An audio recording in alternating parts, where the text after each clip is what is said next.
Krisis ekonomi parah. Mata uang Riel Iran jatuh ke titik terendah dalam sejarah. Ini sih memang parah banget. Bayangin mata uang sampai ke titik nol. Bayangin kalau ini terjadi sama Indonesia. Luar biasa ya. Jadi kemarin Iran itu sempat di shutdown ya. Dimatikan internet dan listriknya. Jadi nggak ada komunikasi sama sekali. Jadi banyak sekali demo-demo yang terjadi. Bayangkan 31 provinsi dia demo besar-besaran. Wah, ini benar-benar chaos ya. Jangan sampai kejadian Indonesia ya. Gimana menurut kalian? Jadi kira-kira setelah ini menurut pandangan Pak Dharma itu ada krisis apa yang sedang mereka siapkan di belakang tuh? Ada rencana krisis apa-apa lagi nih? Mereka penuh dengan teka-teki. Jadi kalau kita tidak mampu untuk memecahkan sandi mereka yang orang katakan bahwa itu adalah cocok logi, maka ya sudah, silakan makan dengan cocok logi. Kalian nanti akan terjerembab, disesatkan dengan istilah-istilah yang katanya keren gitu.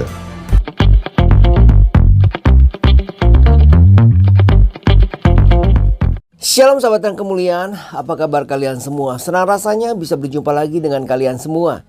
Kiranya damai sukacita Allah dan kebaikan Tuhan selalu bersama dengan kalian. Diberikan umur yang panjang, diberikan kesehatan sempurna, dan juga tentunya diberikan rezeki yang berlimpah, dijauhkan dari segala sakit penyakit dan mara bahaya.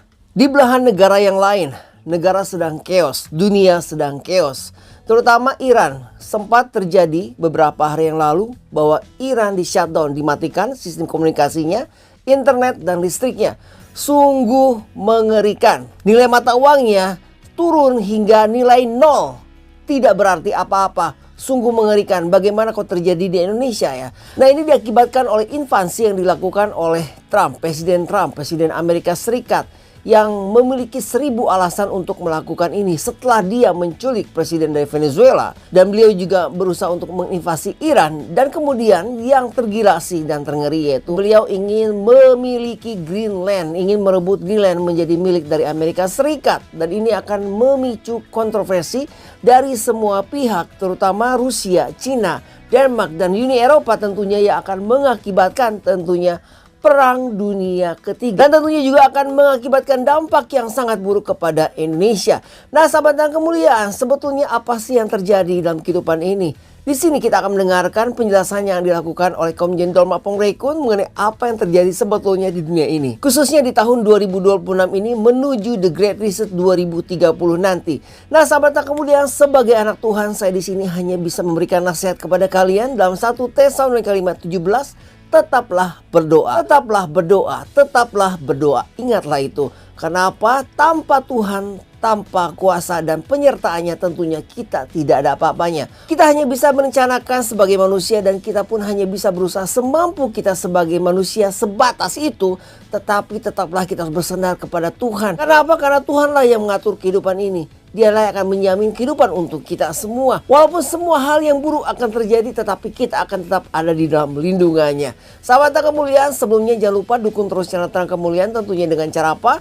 Dengan cara subscribe dan bagikan video-videonya kepada yang lain, agar kiranya channel Terang Kemuliaan ini bisa menjadi berkat untuk orang banyak. Terima kasih untuk kalian semua yang sudah bergabung menjadi member. Dengan menjadi member itu artinya kalian mendukung penuh pelayanan dari channel Terang Kemuliaan, dan kalian juga mensupport pertumbuhan dari channel Terang Kemuliaan ini. Ya, Tuhan memberkati kalian semua yang sudah menjadi member berlimpah-limpah tentunya. Sahabat Kemuliaan, jangan lupa follow TikTok dari Terang Kemuliaan, dan juga dukung channel kedua yaitu Terang Kemuliaan Worship. Sahabat Terang Kemuliaan, langsung saja kita akan mendengarkan penjelasan yang akan dilakukan oleh Komjen Dharma Pongrekun tentang apa yang terjadi sebetulnya saat ini 2026 sampai 2030 bahkan seterusnya. Apa sih sebetulnya apa yang terjadi di balik semua kejadian ini? Sahabat yang kemuliaan, selamat menyaksikan.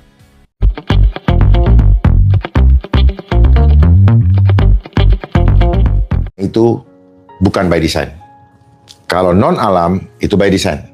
Namun di dalam kenyataannya, sesungguhnya bukan berarti bencana alam itu tidak ada sebab-sebab yang mendahuluinya sehingga itu terjadi.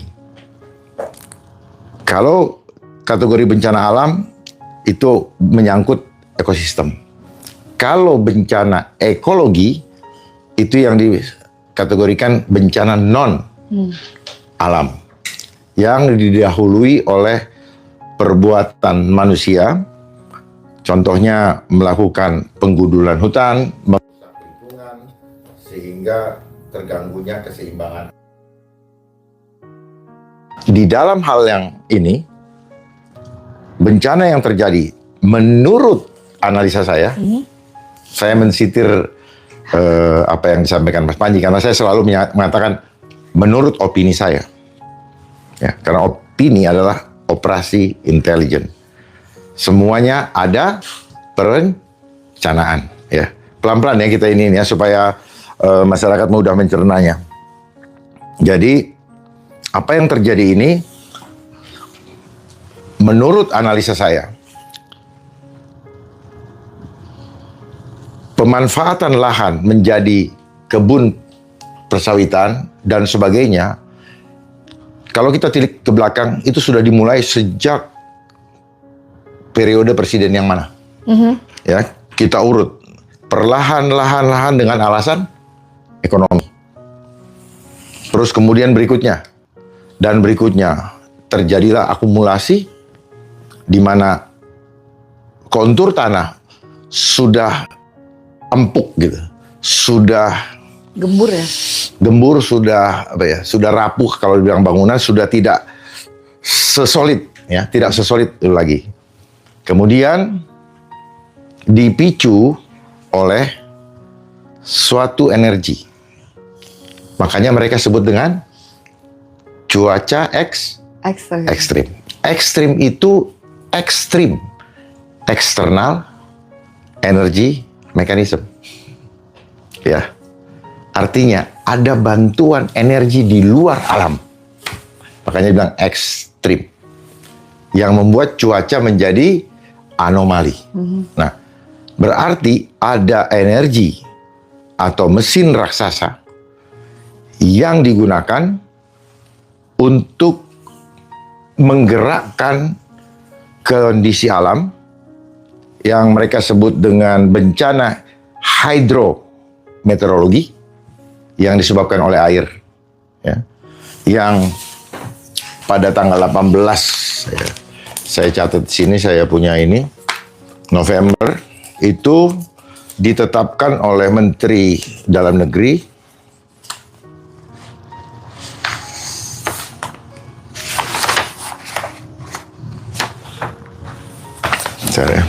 saya ini sini, saya maunya by data supaya orang-orang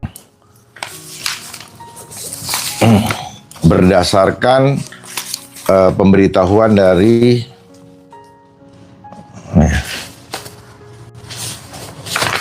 nggak ada ya? Menteri Dalam Negeri. Oh, nggak kebawa. Nggak ada sih. Oke, ada dari Menteri Dalam Negeri tanggal 18 November. Berdasarkan laporan dari BMKG tanggal 13 November. Ya, tadi saya sudah baca tapi saya lupa bawa. Selip atau. Nah, itu. Terus saya ulangi apa lagi tadi? Yang ada data ya. Dari tanggal? Iya, tanggal 18 November. Ya. Jadi cuaca ekstrim. Ya, cuaca ekstrim. Nah, ya. Di mana BMKG mengatakan bahwa akan ada namanya siklon tropis, ya. Jadi tadi ekstrim, ingat-ingat ya, energi eksternal, energi mekanisme.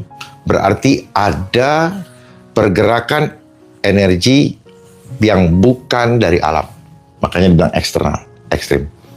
Apa ini cocok logi? Silakan aja. Ya, silakan aja dibuktikan. Jadi kalau kita buka definisi dari siklon tropis, maka di situ siklon tropis adalah tekanan cuaca rendah, ya, di mana terbentuk di atas tropis yang hangat ya. Ya, yang hangat. Dengan sirkulasi angin. Dengan sirkulasi angin ya, yang membawa uap panas, ya, uap air, karena di mana laut semakin panas, yang dapat mengakibatkan angin kencang, hujan deras, hujan ekstrim, kemudian gelombang tinggi. Itu disebut siklon. Di mana pusaran energinya untuk bagian utara itu clockwise, searah jarum jam. Yang di selatan itu counter clockwise. Jadi bayangkan kalau perputarannya begini. Ini clockwise, ini Anti clockwise ya. counter clockwise. Apa yang akan terjadi? Ya. Saya membaca atau mendengar analisa daripada mereka-mereka yang memang belajar meteorologi, ada yang dari ITB segala macam. Pendapatnya sudah kita nggak benar. Namun ada rahasia yang mereka tidak buka. Atau mungkin mereka tidak mau buka atau tidak paham. Bahwa ada alat bantu. Jadi memang ceritanya seperti itu secara teori. Untuk kita menjustifikasi bahwa, oh ini terjadi. Ketahuilah, teori-teori yang diajarkan di sekolah, di dalam sains, sebenarnya dibuat oleh mereka juga yang buat ini. Supaya kita, oh ini namanya itu. Gitu. Oh ini teorinya begini. Jadi kita digiring untuk hanya mengetahui apa yang dikasih. Ya, karena sains ini, sistem education ini hanya menggiring kita untuk memahami what to think. Apa yang harus dipikirkan. Bukan how to think. Bagaimana kita harus berpikir agar kita menemukan akar masalah yang paling dalam.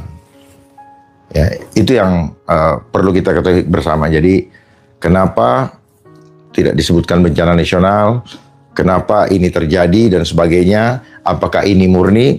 Menurut pendapat saya, apa yang saya pelajari dari pengetahuan tentang HAARP yang ada di Alaska, ya, dan juga bagaimana mereka bekerja. Saya di sini ada dokumennya seperti ini. Mereka dikendalikan pakai komputer juga, ya. Ini ada datanya. Ini mereka belajar dari Air Force Amerika, ya. Ini di sini ada anunya. Nah, bagaimana mereka bekerja? Mereka tidak bekerja sendiri-sendiri. Jadi masing-masing bekerja saling mensupport. Misalnya gini, kita mainkan di daerah mana ya? Yang ini lempar apa? Sudah lempar koordinat, lu mainkan. Kira-kira lu ledakan. Energi terjadi di alam. Nah, seperti begini. Seperti ini mereka main. Bapak barusan bilang ledakan ya, berarti selalu ada dentuman ya Pak? Ya? Ada dentuman. Sampai nggak dengar di rumah saya. Kayak meriam gitu kadang-kadang kan. Kayak orang tutup pintu tapi jedar gitu ya. Selalu ada begitu. Beberapa kali terjadi nggak cuma di daerah Sumatera aja, di Jawa juga banyak sekali yang mengklaim ini terjadi gitu loh. Jadi saya balik lagi ke belakang, saya jelaskan bahwa ini diawali tahun 1992 ketika Earth Summit, UN Earth Summit yang ada di Rio de Janeiro, di mana di sana dideklarasikan 27 isu lingkungan. Dan disitulah dimulai pencetusan Agenda 21. Ya, di situ mulai Agenda 21. Di mana disepakati perubahan lingkungan atau geoengineering. Indonesia sudah ikut, lalu dilanjutkan di Peru. Ya, Intergovernmental Panel on Climate Change. Itu di Peru. Lalu kemudian di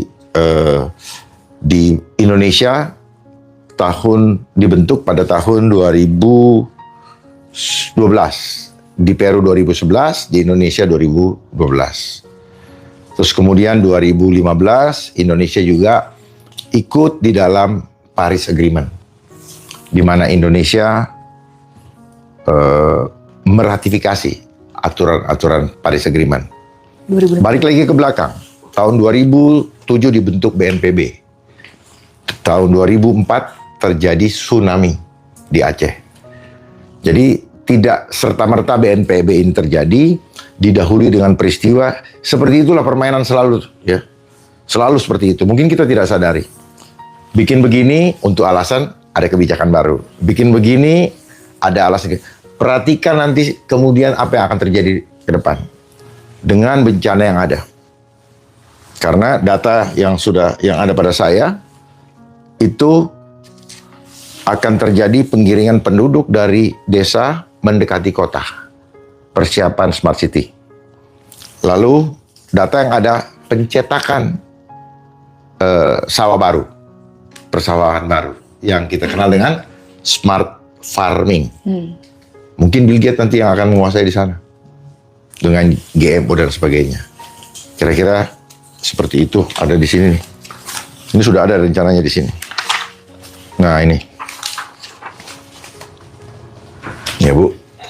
Boleh di-share? Nah boleh di-share nih. Nanti di Zoom. Karena ini aja. penting banget nih. Ini ada semua, ya. Oke. Jadi kita bukan juga tidak pakai data, tapi data kami searching untuk memastikan. Ya, sebenarnya kita tanpa data udah ngerti sih. Cuman based on science itu mereka hanya percaya dengan apa narasi resmi yang diberikan. Tanpa narasi resmi mereka akan denial. Nah itulah yang membuat banyak saintis atau orang pinter itu menjadi skeptis terhadap segala sesuatu yang tidak memenuhi kaidah empirik.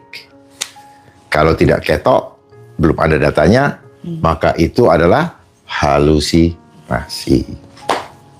Berarti kalau Gitu. bilang ada antek asing bener ya, ada antek asing? Ada. Dia tidak langsung muncul sebagai, justru dia menggunakan orang lokal. Kulitnya lokal. Kulit lokal yang haus akan uang. Ya, Harus haus akan uang. paham. Nah, makanya negara kita, ya negara ini tanpa disadari dikelola secara prinsip manajemen perusahaan. Oke. Iya. Prinsip manajemen perusahaan. Di mana direktur utama, let's say kepala negara, direktur utama memegang prinsip apa? Efisiensi dan akuntabilitas. Kalau bicara efisiensi, bicara uang. Bicara akuntabilitas, jangan sampai ada yang dicolong. Gitu. Kecuali punya kuasa mungkin kan. Punya kuasa bisa bikin laporan yang menurut dia akuntabel, tapi hanya mereka yang tahu. Makanya permainan data itu juga hati-hati.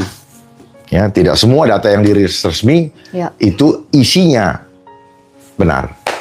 Tergantung siapa yang tergantung lobi-lobi politik. Gitu. Itu ada kaitannya juga nih dengan yang pemilu kada yang akan ditarik menjadi dipilih DPR, itu nanti akan ada lobi-lobi dan sebagainya. Berarti bisa dibilang roadmap-nya adalah digitalisasi tetap ya Pak ya? Semuanya Digitalisasi itu end game-nya. Ya. Dari mulai smart city, smart farming, pokoknya yang embel-embel smart. Smart. Smartnya dia kita on. Iya. Iya kan? Kitanya on. Kitanya kayak zombie. Di remote control, belok kiri, belok kanan. Nah, gitu. Iya. Jadi setiap peristiwa yang ada, itu pasti ada perencanaan. Tidak terjadi secara, bahasa Sundanya apa? Ujuk-ujuk. Nah, pasti direncanakan. Itulah yang disebut dengan operasi intelijen. Karena kan smart itu sendiri kan juga kan singkatannya kan surveillance, monitoring, and activity bukan? surveillance, monitoring, and R-nya apa ya? Rutin, Terus sama teknologi. Gitu. rutin ya. Jadi memang sebenarnya adalah pengawasan total gitu loh. Jadi Iya. smartnya dipikir kita tuh adalah pintar, bukan. Itu sebenarnya ada udang di balik bakwan itu tadi itu semuanya gitu loh. Ya, Memang jadi kita begitu suka kan biasanya. mereka penuh dengan teka-teki. Jadi kalau kita tidak mampu untuk memecahkan sandi mereka yang orang katakan bahwa itu adalah cocok logi, maka ya sudah silakan makan dengan cocok logi. Kalian nanti akan terjerembab, disesatkan dengan istilah-istilah yang katanya keren gitu. Padahal setiap istilah atau kata di situ ada simbol of thought-nya. Simbol dari pola pikir yang membuat istilah itu. Tapi kenapa ya Pak, selalu di ujung lagi loh, bencananya itu selalu di ujung Aceh dan sekitarnya gitu. Ini kan kalian juga Aceh kena gitu kan. Kenapa selalu di daerah situ ya?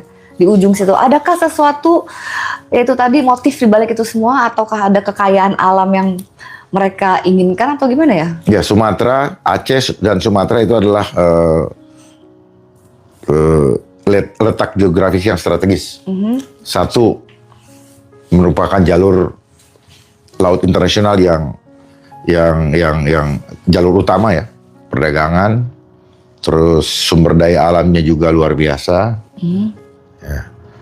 Itu menjadi faktor utama kenapa mereka lakukan gitu. Dan yang perlu catat, apabila suatu wilayah sulit ditaklukkan oleh politik, maka tragedi adalah cara untuk melemahkannya. Berarti itu juga yang akan terjadi mungkin ya. Next target adalah mungkin yang sebelah sana tuh. Papua mungkin? Pada peristiwa gini, kita nggak usah mikir mau di mana targetnya segala macam. Yang perlu kita waspadai, mereka-mereka yang menjalankan atau yang memegang tanggung jawab di setiap kelembagaan. Tingkah mereka lah yang harus diperhatikan. Karena sesungguhnya semua yang dilaksanakan sudah ada dalam RPJMN 2025-2045. Itulah makanya mereka membuat juga tagline menuju Indonesia Emas 2045. Saya heran, semua ngomong kayak begitu, pada nggak malu ya.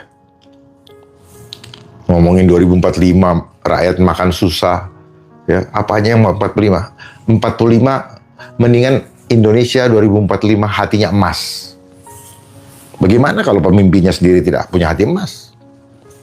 Boro-boro mau dapat emas fisiknya, hatinya tidak emas. Tidak emas itu apa?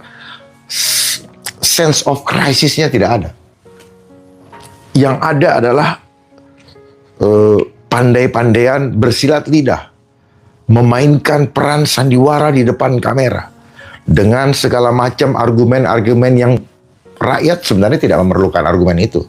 Yang rakyat butuhkan adalah dia tidak perlu diminta konfirmasi, tapi dia bilang saya tertolong, saya terbantu. Bukan dengan segala macam promosi-promosi yang tidak maksimal. Ya, itu. Jadi kira-kira setelah ini menurut pandangan Pak Dharma itu ada krisis apa yang sedang mereka siapkan di belakang gitu? Ada rencana krisis apa-apa lagi nih kira-kira? Kalau saya tidak bawa ya. Jadwal mereka punya rencana di SDGs tahun 2026 sudah ada tuh. Yang diterbitkan oleh?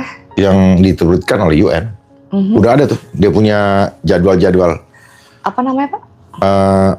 Sustainable Development Goals. Oh, Sustainable yang 17. Ya, tapi yang 26. Oke. Tahun 2026 sudah ada. Ada di yang itu. 2026 ya. Tolong handphone saya. Tolong teman-teman dicek juga ya di rumah ya. Riset sendiri ya teman-teman ya.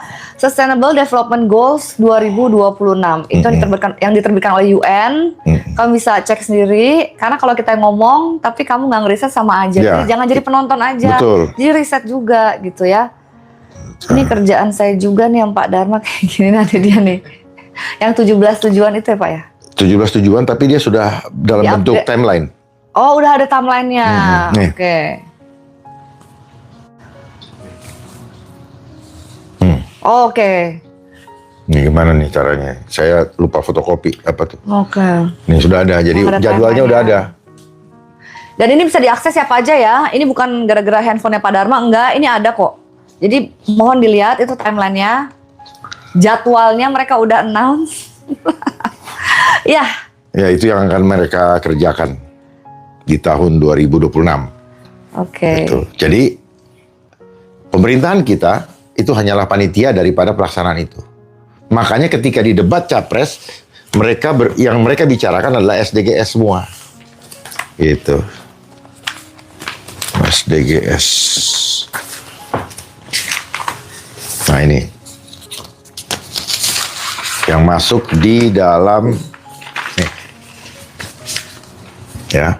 Nah, di sini ini ada programnya. Nih. Ya. Yang ini ya, yang poin nomor 3 nih. Apa tuh? Mencetak dan meningkatkan produktivitas lahan pertanian dengan lumbung pangan desa, daerah, dan nasional. Ini kan judulnya. Tapi biasa breakdown-nya itu... Ya. Kan ini harus terjadi. Nah, itu Iya. makanya. Nah, inilah kemungkinan menurut keyakinan saya, kenapa belum juga ditetapkan menjadi bencana nasional? Apakah karena ini? Nah, ini. Mencetak dan meningkatkan produktivitas lahan pertanian dengan lumbung pangan desa, daerah, dan nasional. Nah, kemudian di sini pun ada.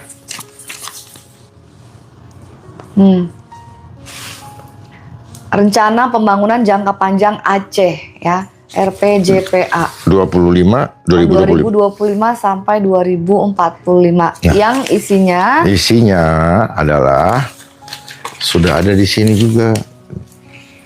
Saya bacain ya. Peningkatan produktivitas pertanian yang berkelanjutan, selalu ada kata berkelanjutan, berarti sustainability ya, melalui modernisasi pertanian. Modernisasi pertanian melibatkan smart farming yang dibilang tadi Pak Dharma, teknologi sensor, modifikasi cuaca, dan lainnya. Jadi mereka accept. Semoga kesedihan para pemangku jabatan di daerah Aceh itu sedih karena apa? Kenapa saya tanda tangan? Semoga kesedihan itu. Kenapa gue kejebak? Misalnya, saya berharap kesedihannya itu karena penyesalan. Kalau bukan penyesalan, maka jangan. Kalau memang penyesalan, maka jangan dilanjutkan. Kita memang krisis hati nurani kali ya Pak ya? Memang. Karena apa? Semua peristiwa yang terjadi itu akan terhubung atau related dengan urusan ekonomi. Event bencana, krisis, teroris, dan sebagainya. Itu semua terhubung dengan urusan angka-angka. Gitu Pak. Makanya sistem kita adalah sistem kapitalis. Jadi mau mikir kayak gimana? Mudah sekali membacanya. Perhatikan, setiap orang kampanye selalu yang dijual program. Program itu related dengan anggaran. Dan mereka selalu ingin melakukan bagaimana program dibuat supaya anggaran itu keluar fisiknya. Itulah kenapa ya, menurut keyakinan saya, contoh MBG, kenapa dipaksain banget? Liburan dipaksain banget. Apa kira-kira yang terjadi di situ? Apa kira-kira Mas Hendra? Ya, sebenarnya kalau kita mau gali lebih dalam, sebenarnya kelihatan apa yang mau dikejar, angka-angkanya. Bagaimana caranya? Makanya di situ Food Mills Coalition kan, koalisi dengan swasta, sehingga mereka biayai dulu MBG ini.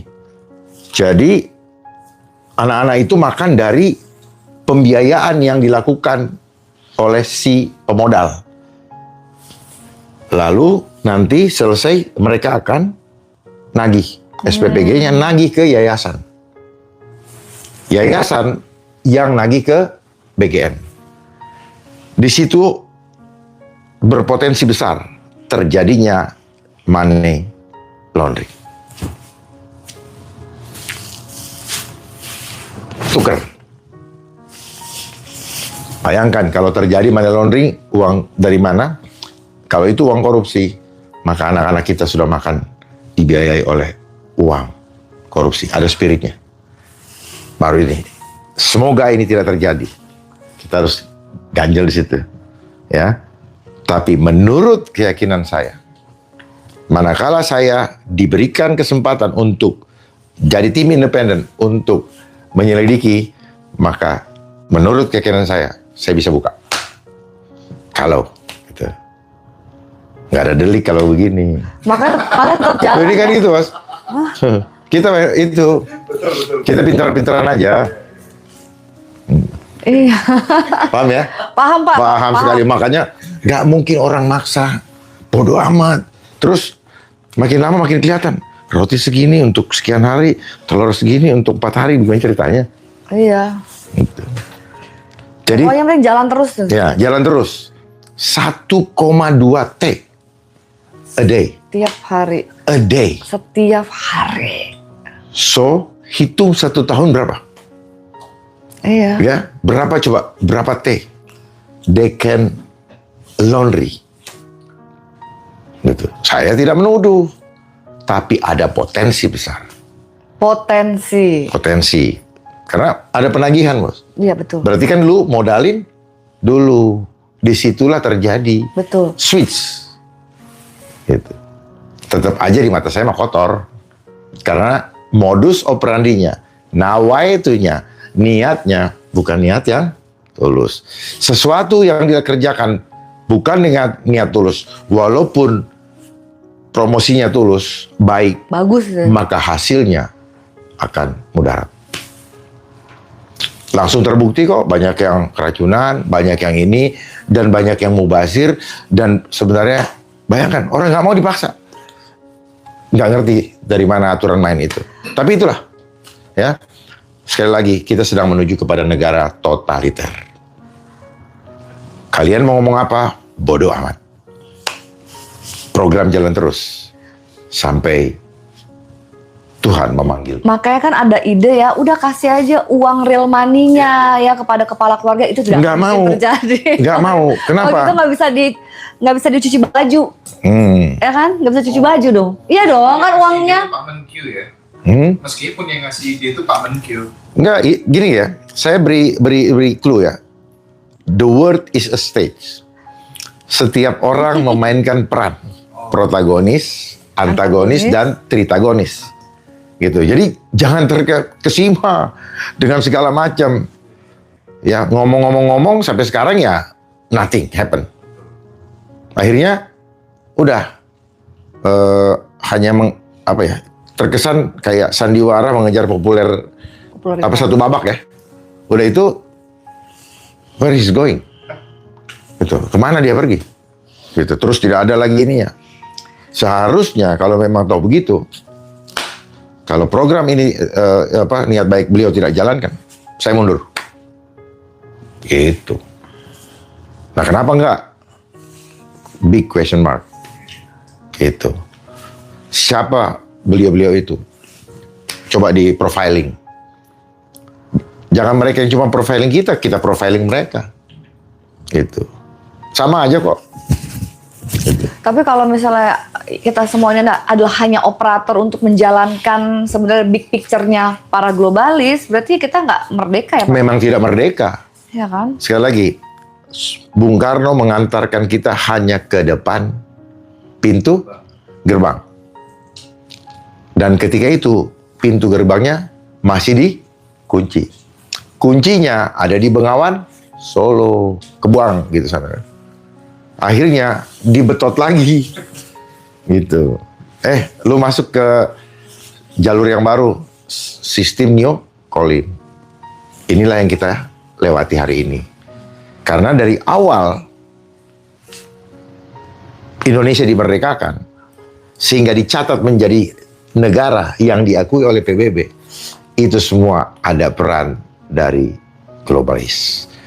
Bukan semata-mata saya mau merebut ruangan ini, saya masuk, saya celup-celup pakai bambu kuning, dan akhirnya saya nyatakan ruangan sudah saya kuasai. Kan nggak gitu. Ada panitia kayak mau manten kok. Kayak orang nikah kan.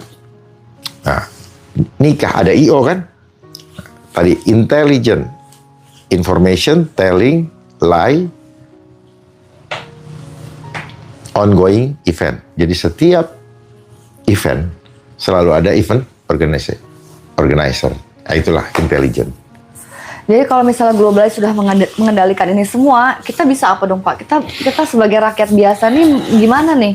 Mau lari kemana jadinya? What can we do? Rakyat tidak bisa berpikir sendiri-sendiri. Rakyat adalah harus tanamkan di dalam batin jiwa bahwa kita adalah pemegang kedaulatan tertinggi. Persoalannya jiwa kita sudah tidak berdaulat. Kenapa? Karena ada dalam kondisi mental block, terpenjara oleh segala macam, termasuk sistem pendidikan ini setelah membuat jiwa-jiwa anak bangsa terpenjara atau mental block. Makanya takut ini, takut itu, takut nggak ini, takut itu mental block. Maka perlu di sini bangkitkan kesadaran. Nah, tugas kita bersama, mari kita bangun kesadaran. Karena tanpa kesadaran, maka keberanian tidak akan pernah ada. Tanpa keberanian, maka kekompakan hanya menjadi ilusi semata. Jangan berharap, karena kemerdekaan bangsa ini diawali dari kemerdekaan dalam jiwa kita. Tanpa merdeka jiwa, omong kosong. Gitu. Kalaupun ada yang merdeka selama ini, semua hanyalah ilusi. Seolah-olah secara administrasi kita merdeka, tetapi secara faktual, aktivitas kehidupan kita sudah diatur. Contoh, kita hidup lahir di negara ini, di bangsa ini, tetapi kita seperti kos. Dan makin lama, biaya kosnya semakin tinggi. Pertanyaan saya, apakah ini bukan hukum ekonomi? Kita disuruh kerja setengah mati, lalu negara memungut kita dengan alasan apa? Administrasi. Jadi, semua berkaitan dengan ekonomi, karena semua bermain dengan hukum dagang, transaksional. Contoh Citra, ini sama ini, gue dapat apa? Gue dapat apa? Gitu. Cinta pun banyak orang berdagang. Gue ini lu, kalau gue dikasih ini. Berdagang. Berdagang itu apa? Semua dihitung. Sepanjang kita menghitung-hitung, maka itulah jiwa dagang muncul. Tidak akan ada ketulusan. Itulah yang terjadi. Jadi kenapa selama bencana saya lebih banyak diam, melihat, dan ini. Ternyata apa? Apapun yang dilakukan untuk niat baik, masih aja ada yang mencibirkan bibir. Masih ada ini. Hasilnya seperti hilang manfaatnya ditelan ini. Memang ada manfaatnya. Tetapi seperti gitu. Dan fenomena orang donasi yuk menjadi permainan. Permainan apa? Akibat agama mengajarkan kita berbuat baik adalah pahala. Dan ini dimanfaatkan oleh politik. Ada gini, mari yuk kita ini menjadi tanggung jawab bersama. Lah, sadar nggak itu? Donasi, contoh waktu di COVID. Buah pada senang tuh, kasih nasi bungkus di jalan raya. Ngapain? Orang nggak perlu ada begitu kok. Dibikin susah aja sama yang bikin. Tapi orang kan senang. Ih, gue beramal ngasih ini segala macam, ya kan? Ngasih itu. Yang punya iman bahwa berbuat baik adalah ini, itu kayak bagaimana gitu, euforia di ini. Sementara kondisi makin lama makin menurun. Yang bikin menurun yang membuat keadaan itu. Bencana non alam itu. Gitu. Tapi masih ada kesempatan nggak Pak untuk Indonesia keluar dari ini semua? Kesempatan kita itu dari sekarang sampai 2009. 2029. 2029. Ya. Setelah itu, makanya kenapa mereka, kalau Sundanya bahasa bodoh teing, rakyat mau berteriak apa? Kafilah. Berlalu. Ya, jalan terus kan gitu. Anjing menggonggong, kafilah jalan terus. Buktinya? Gitu.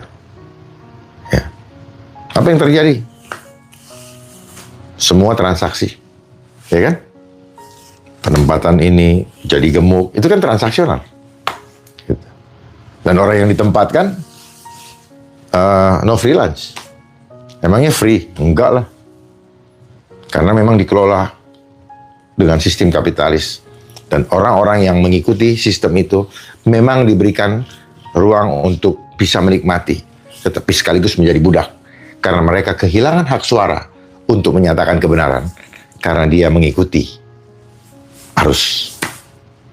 Apakah udah saatnya off grid ya Pak? Sebenarnya harus off grid. Ya. Harus off grid.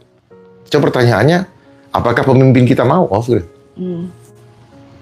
Dia hanya mau kalau dia tidak terikat dengan kontrak bisnis. Ya. Ini kan yang membuat sulit menjadi kontrak. Hukum kontrak itu melekat. Makanya di mana-mana kita mau nikah ada teken-teken, mau bikin jual beli rumah ada AJB dan sebagainya. Semua kontrak, mau masuk sekolah, mau masuk apa, semua ada begini-begini terus nih. Gitu. Kecuali berkuasa, ininya nggak akan dikejar. Tapi benarkah perang-perang yang terjadi saat sekarang ini di dunia itu gara-gara? Benar. Gara-gara negara-negara tersebut tidak nurut dengan globalis. Contohnya mungkin kemarin Venezuela gitu kan, karena mungkin nggak ada central bank, nggak ada World Bank di situ, terus pakai dihajar. Benar nggak itu Pak? Benar. Atau ada isu lain? Benar. Ya, kalau isu lain itu isu yang menyertai. Intinya agenda 21 adalah agenda untuk menyatukan dunia. Jadi mereka menginginkan satu sistem dunia. Nah, ini harus terjadi. Terserah lu mau bagaimana, gimana. Ibarat ini, kalau saya masih harus memenuhi 10 kriteria, saya masih kurang 2. Saya bertahan 2 ini, saya nggak mau ikutin, maka saya harus dipaksa untuk ngikutin, kan kira-kira begitu. Gitu. Saya ingin kita punya gambaran yang simple aja, nggak usah terlalu ruwet. Karena dunia ini penuh dengan panggung sandiwara. Ya, kita menganggap Trump lawan globalis. Kita kemarin dia ketawa-ketawa dengan apa? Tiba-tiba dia bisa begitu dan sebagainya. Ya, dalamnya laut bisa diukur. Hati orang, siapa yang tahu?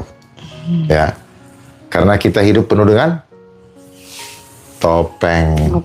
Ya, disitulah kemunafikan. Apalagi di media sosial, semua penuh dengan topeng. Gitu. Jadi menurut Bapak kira-kira dolar Amerika akan kolaps nggak? Dari pandangan Bapak? Pasar jadi menurun gara-gara hal ini, sehingga dolar jadinya crash. Pada akhirnya nanti Gimana endingnya? justru dia sedang mencoba mempertahankan itu.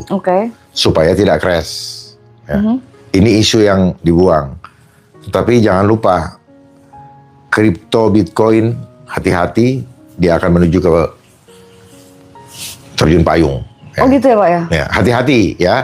Semoga tidak terjadi. Semoga tidak. Ya. Karena ada kan yang nanya juga. harapan orang kan macam-macam ya. Jadi ini kan mainnya kan gini, pancing begini, udah itu di tung, nah itu. Pancing kayak ayam, tuk, nah itu. Modelnya seperti itu, mereka punya ini. Polanya gampang kok. Ya, pola mereka mencuri kedaulatan itu gampang sekali. Ciptakan krisis, terus biarkan publik bereaksi, gitu, atau publik panik. Setelah itu tawarkan solusi, ya kan? Tawarkan solusi tunggal, kemudian hak rakyat diganti dengan isu keamanan, gitu kan? Dan seterusnya. Seperti itulah mereka bermain. Jadi polanya udah seperti itu.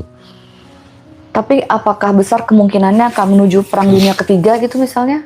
Akan pecah ke sana nggak, arahnya ke sana nggak Pak? Ini perang fisik atau perang technological warfare gitu. Bapak gimana? Kalau saya mengatakan bahwa Fisik nggak? menuju ke fisik itu tinggal ledakan akhir.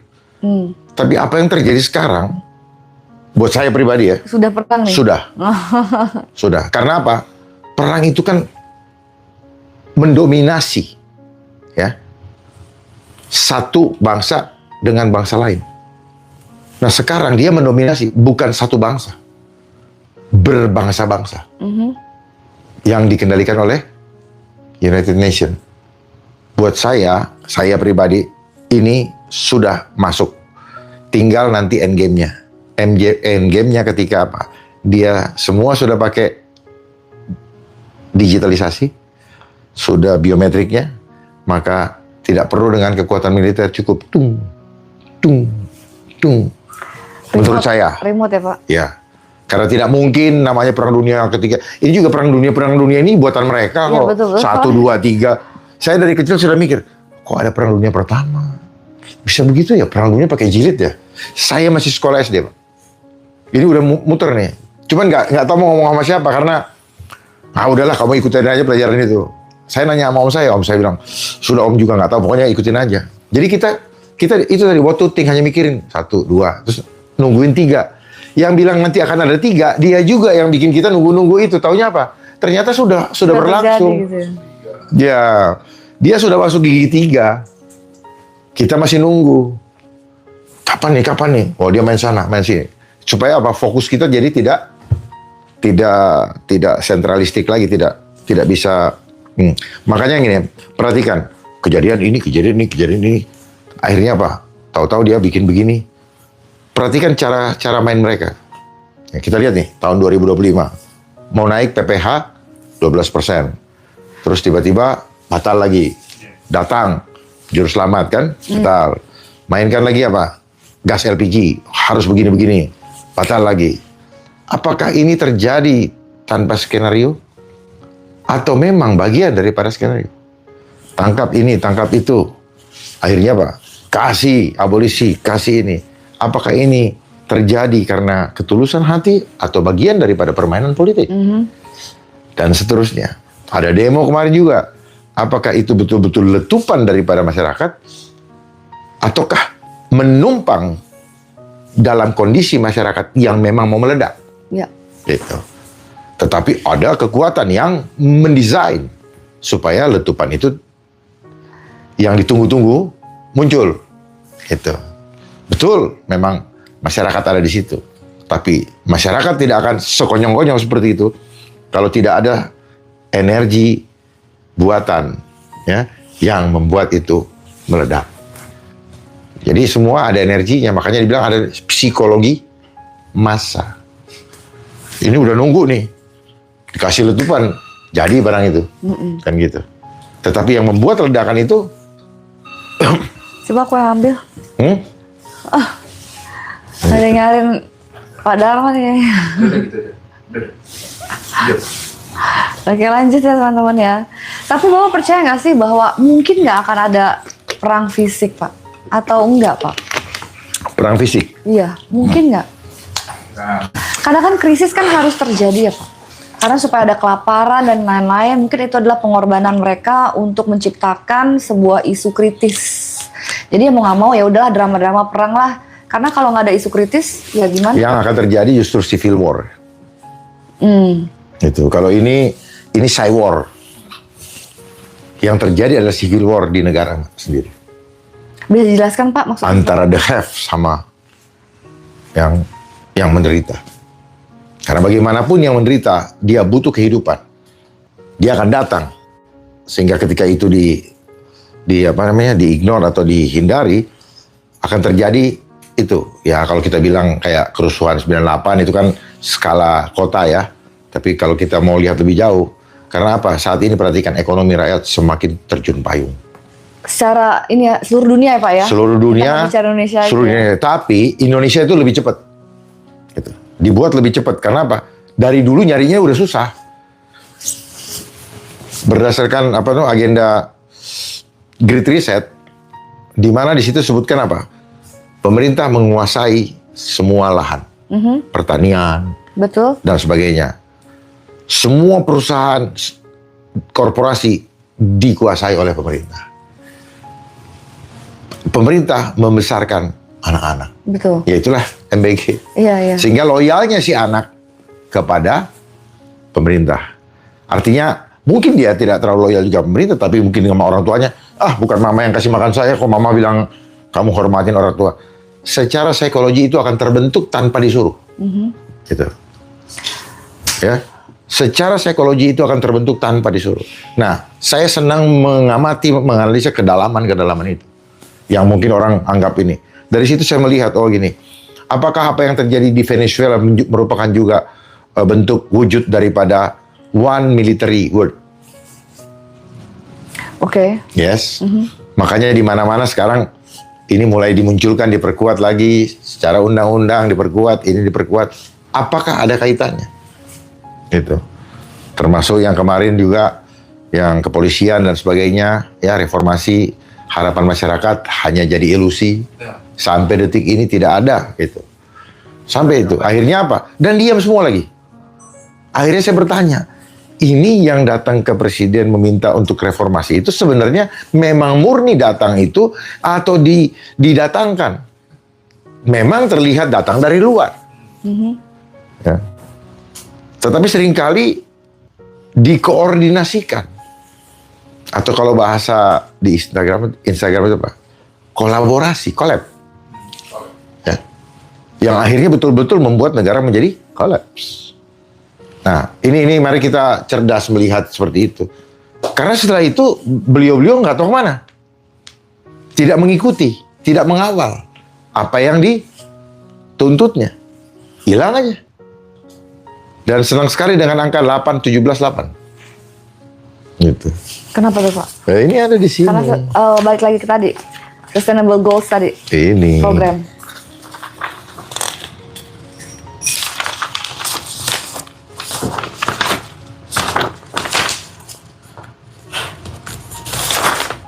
Nggak ada ini.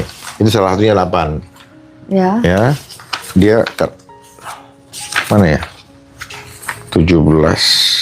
Nggak ada sini ya?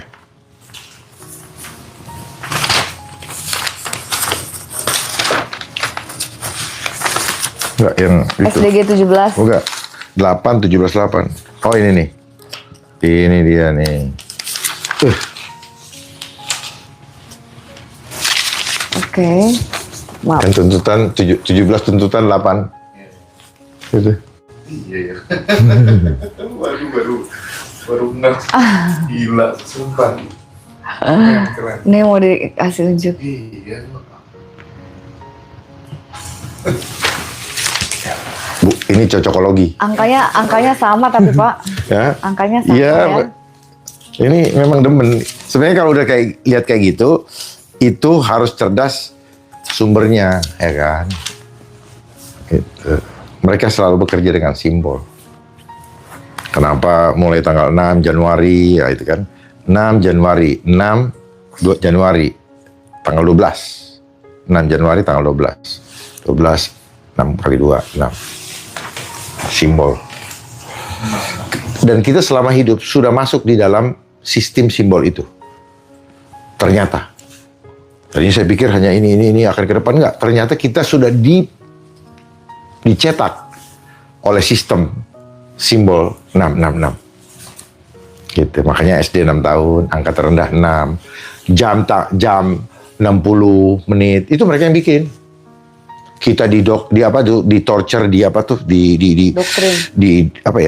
di program brainwash. Kita di apa namanya ya, kayak ketekan batin, sudah 1 jam, udah 1 jam, udah 2 jam. Hidup kita dikejar-kejar. Angka. Itulah yang membuat umur kita menjadi pendek karena kita di torture, kita punya batin. Ya, setiap tahun ngadain ulang tahun, hitung umur. Sudah dikasih tahu umurnya nanti juga sebegitu. Iya. Itu permainan psikologi. Semuanya permainan psikologi. Dan itu psikologi itu adalah namanya psikologi intelijen. Semuanya permainan cipta kondisi. Kita tercipta dengan tingkat stres. Handphone, bangun pagi, udah ada 500 notification. Coba jawabnya apa? Sampai sore mainnya begini terus nih jadi. Nggak dijawab. Wah, itu tadi online dicuekin, mau mulai ngamuk. Wah, ribut. Makanya saya bilang apa? Cyberspace is life engineering. Semua dunia tipu-tipu. Dunia rekayasa. Menciptakan konflik nih. Ditangkap KPK, diambil handphonenya. Kelar. Diambil semua, rahasia semua di sini. Data kan? Nah, perhatikan jebakan-jebakan Batman yang kita hadapi. Gitu. Tapi sepertinya emang susah ya Pak dihindarinya. Digitalisasi ini kan udah di mana-mana segala aspek ya. Nah, tinggal tekad aja. Ya. Cara larinya gimana Pak? Nah, tekad kita aja lepasin. Ya, komunitas. Gitu. Sekarang kan gini, hidup adalah pilihan. Kita mau pilih ikut sistem berarti jadi budak, atau kita mau merdeka. Pilihan tangan kita. Kita nggak bisa berada di dua, kaki kiri di mana, kaki kanan di mana. Yang ada nanti kita jalannya terserimpet gitu. Kita harus pilih. Dan pada satu titik pilihan harus diambil. Pada satu titik. Kalau sampai sekarang saya masih menggunakan karena masih memungkinkan untuk menggunakan, dan ingat, setiap kita memegang ini Radiasi. dia langsung mengganggu sistem saraf yang ada di badan kita. Jangan dipikir tidak ada pengaruhnya. Ya, setiap kita menggunakan ini, langsung dia terkoneksi. Makanya orang-orang yang menggunakan handphone, menggunakan laptop terlalu sering, sensor-sensor di jarinya yang terhubung dengan kognitif, jaringan prefrontal cortex, itu akan terganggu dan akan membuat mereka kehilangan daya kritisnya. Melihat kotoran di depan mata, mata sebagai lensa, tetapi tidak diperintahkan oleh kognitifnya untuk melangkah membersihkannya. Jadi brain rot. Yes, seperti itu. Ya. Bahasa gampangnya apa? Brerotan. Sejawa ya? Hah? Bukan? Jawab ya. Ada tuh, brerotan tuh. Kayak bukan bahasa Jawa. Jawa Barat ya? Oh. Blepotan Jawa gitu jadi. Tengah. Lepotan. Ya, jadi blepotan kan? Betawi. Kalau Lihat belepotan. aja. Orang-orang jadi blepotan, tapi nggak ngerasa blepotan. Dan nggak peduli juga mau dibilang blepotan. Gitu. Ini generasi paling kasihan kalau menurut saya sih. Ya, memang dibentuk. Makanya kan mereka bilang gen X, milenial, Z, dan seterusnya. Itu dibentuk mengikuti modernisasi perkembangan zaman. Begini jadi. Ya coba dipikirin deh, sebenarnya kan manusia sama aja manusia, cuma Sama. adalah gen ini itu merupakan ngikutin program mereka. Iya. Mungkin pada selang tahun sekian sampai sekian, Iya, dia kita mau bikin programnya begini. lagi begini nih. Jadi kita labelin yuk gen gamma gitu misalnya. Iya. Ya kan? Ya. Jadi sebenarnya tujuannya adalah manusia ini. Segala macam ini adalah cara membentuk manusia jiwa manusia ini. Ya, dia apa namanya? Dia bentuk melalui subconsciousnya supaya tetap nggak sadar. Gitu. Makanya ditarik ke frekuensi rendah. Ya. Jadi orang akan bangun kesadarannya, otomatis akan berani. Dia akan keluar dari mental block. Setelah dia tidak peduli lagi dengan validasi atau pride. Selama orang masih mencari validasi dari benda-benda materi di luar dia, maka selama itu dia akan hidup dalam penjara jiwa, ketakutan atau mental block. Sistem yang ada selama ini kita di sekolah membuat jiwa kita kosong. Sehingga ketika kita kosong, apa yang akan terjadi? Kita pengen mengisi hati yang kosong tadi dengan benda-benda materi. Sekali dikasih, 1 bulan bosan, pengen lagi. Dan untuk memenuhi itu harus punya uang yang ada angka-angkanya. Setelah itu terus, makanya disitulah munculnya korupsi. Karena selalu orang mencari validasi dari keberadaan benda-benda di sekitar dia. Bukan dianya yang memiliki valid. Selalu kurang Ya. gitu ya. Kalau orang sudah punya value di dalam dirinya, maka dia tidak butuh lagi value dari luar. Itulah yang saya selalu sampaikan. Kenali jati diri. Karena kalau kita sudah mengenali jati diri, kita ini berharga betul di mata Tuhan. Kenali, remembering your inner identity, maka there is no fear anymore. Dan itu akan bangkit tanpa kita usahakan. Tidak perlu kita usahakan. Nah, cuman kalau bicara orang fisik, orang Newton, dia akan usaha dia yang membuat dia bisa jadi. Tapi kalau batin kita sudah terpenuhi, kayak bunga mekar, penuh, senyum terus, tidak perlu apa-apa, maka disitulah kehidupan yang sesungguhnya. Dia menuju kepada enlightenment. Nah, coba kamu pikir ya Mas Hendra, kalau kita baca buku sejarah kan di kerajaan Majapahit kan nggak mungkin dong ada Gen Z dan lain-lain kan, Gen Alpha dan lain-lain. Jadi emang kita tuh dalam 100 tahun terakhir ini, sejak revolusi industri pertama sepertinya ya, Iya. mulai dibentuk ini klasifikasi dari mereka-mereka juga sebenarnya. Itulah permainan mereka. Iya, permainan mereka. Jadi kita hidup ini ada dalam permainan mereka. Kita pakai baju, pakai model sepatu kayak begitu, itu kan kita korban. Iya. Korban mode. Korban ya dia. Ya? Korban. Iya, kita semualah. Semuanya kok. Kita semua karena nggak tahu, Pak. Dan kita disediakannya yang ini, ya kan?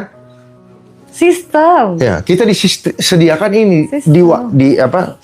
Event makanan, ada Kentucky, ada ini, ada steak. Dulu saya kecil nggak tahu steak, yang tahu apa daging bakar atau sate, ya daging dibakar, udah. Entah itu dendeng atau apa, sate. Tiba-tiba ada namanya stick. Apaan tuh stick? Saya pikir itu stick ini nih. Kan dulu kan suka main kasti kan? Iya. Loh, stick kok daging? Coba, kalau dipikir-pikir kok stick kok daging gitu kan? Nah itu. Nah, jadi kita punya makan menu aja, itu sudah disiapkan. Nggak bisa milih di luar yang mereka ini kan. Tiba-tiba muncul euforia apa? Apa tuh? Pecel lele. Emang di sana pecel lele dari dulu apa gimana? Atau karena setelah budidaya lele baru muncul namanya pecel lele. Jangan dipikir bahwa yang UMKM sendiri memang genuine. Mudah-mudahan itu genuine. Gitu. Tapi karena saya lihat mengini di mana-mana tuh kayak nggak ada pilihan lain. Soto ayam, bakso kan bukan asli Indonesia, ya kan? Kenapa kita disuruh makan bakso? Sementara yang saya ketahui itu tidak bisa lama-lama kalau tidak pakai pengawet atau borak, supaya dia kenyal. Karena besoknya kalau enggak, dia sudah mulai ada keluar kayak lendir. Gitu. Tukang bakso ya? Maka setelah itu saya setelah paham, yang tadinya hobi, aduh. Gitu ya. Aduh, nggak ketelan nih kayaknya nih sekarang. Iya, itu kan karena kalau kita tahu gitu loh, bagaimana prosesnya.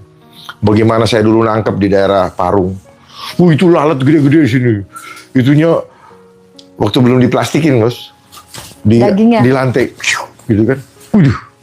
Gede ini memang apa? Produksinya, dapur. Produksi apa namanya tuh, kayak gudangnya gede. Gitu. Tapi ini lalat juga gede.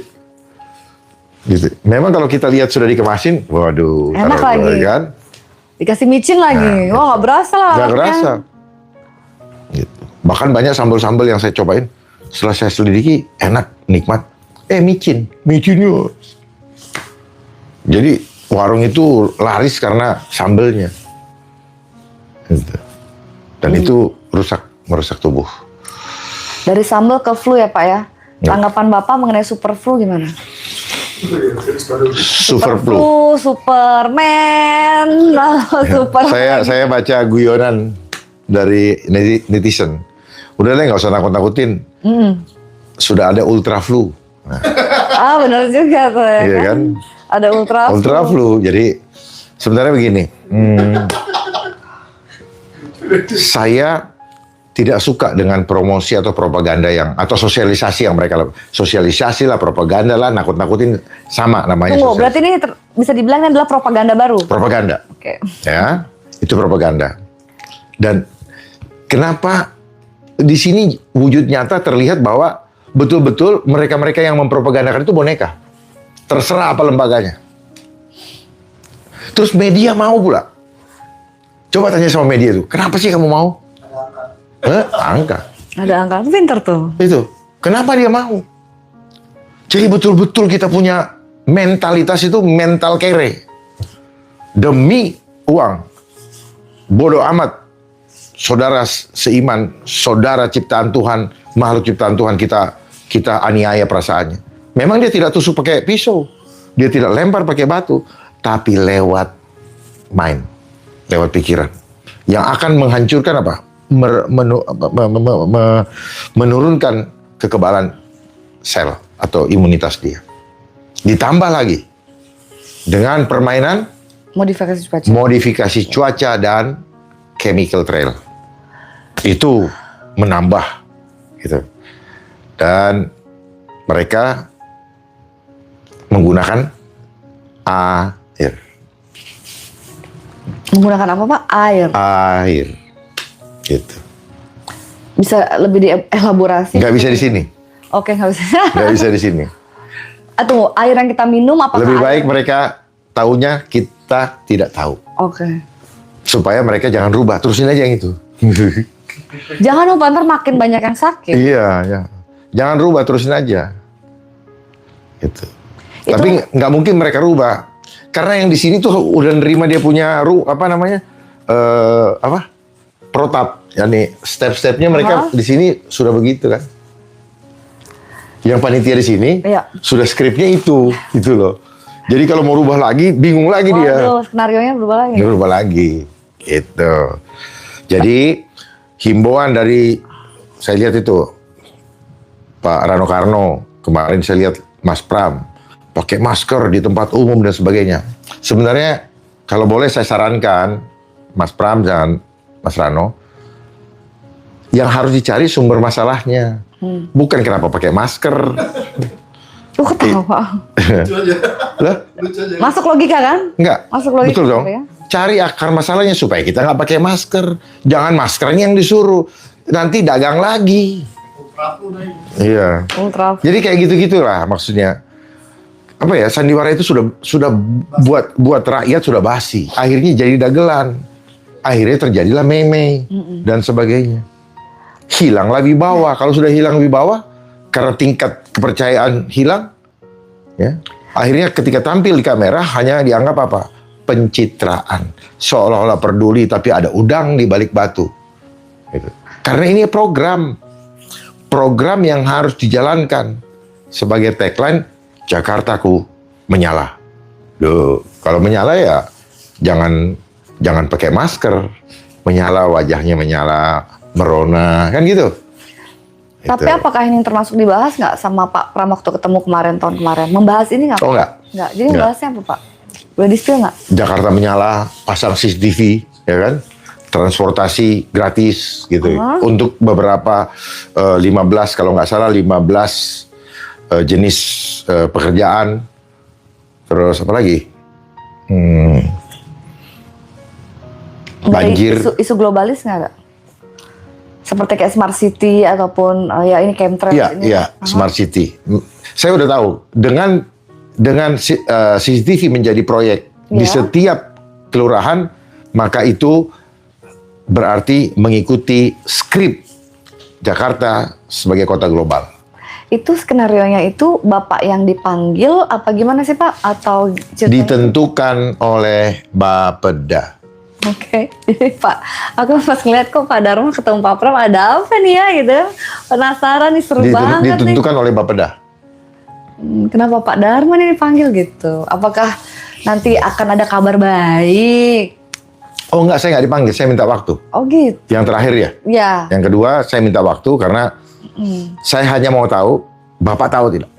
Akhirnya kesimpulannya? Beliau tahu, tapi cannot do anything. Oh. Tapi tidak terucap. Ya. Kenapa superflu? Ultra flu kan? Oh, jawabannya ultra flu ya. Ultra flu. Jawabannya propaganda, tapi karena modifikasi cuaca inilah yang membuat orang-orang tuh kan kalau aku bilang superflu tuh Seragam. nggak ada ya, nggak ada. Kan aku bilang kayak gitu kan, lah enggak itu propaganda. Enggak kok, tapi gue tuh sakit, badan gue tuh nggak enak. Iya. Kayak gimana sih? Kayak Karena- merasa pegel-pegel kayak gitu. Itu berarti dari cuaca. Karena gini, masyarakat selama ini nggak peduli ketika kita menyampaikan hal-hal ini. Iya. Bahwa cuaca begini, mereka nggak peduli. Mereka selalu peduli ketika berdampak kepada dirinya. Ketika kita sampaikan jauh hari sebelum terdampak, mereka acuh tak acuh. Ya, ini menunjukkan bahwa inilah hasil cetakan daripada sistem edukasi. Yang penting gue, yang penting keluarga gue. Saya perhatikan setiap orang itu. Makanya mereka selalu bertanya, lalu solusinya bagi kami rakyat gimana? Mereka hanya memikirkan bagaimana dia menyelamatkan diri dia dan keluarganya. Saya bilang nggak bakal bisa apa-apa kalau kayak gitu. Gitu. Jadi satu-satunya yang bisa menghadapi ketakutan akan superflu tidak lain, perkuat kekebalan imun, kekebalan sel.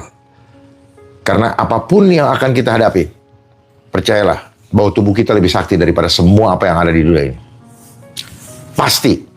Itu baru orang beriman. Jadi kalau iman kita udah rontok, jangan harap mampu menghadapi itu. Cuma satu, iman kuat, kekuatan Tuhan ada dalam kita, maka yang itu takut sama kita. Prinsipnya gitu. Tapi kalau kita sudah, mati, sudah selesai.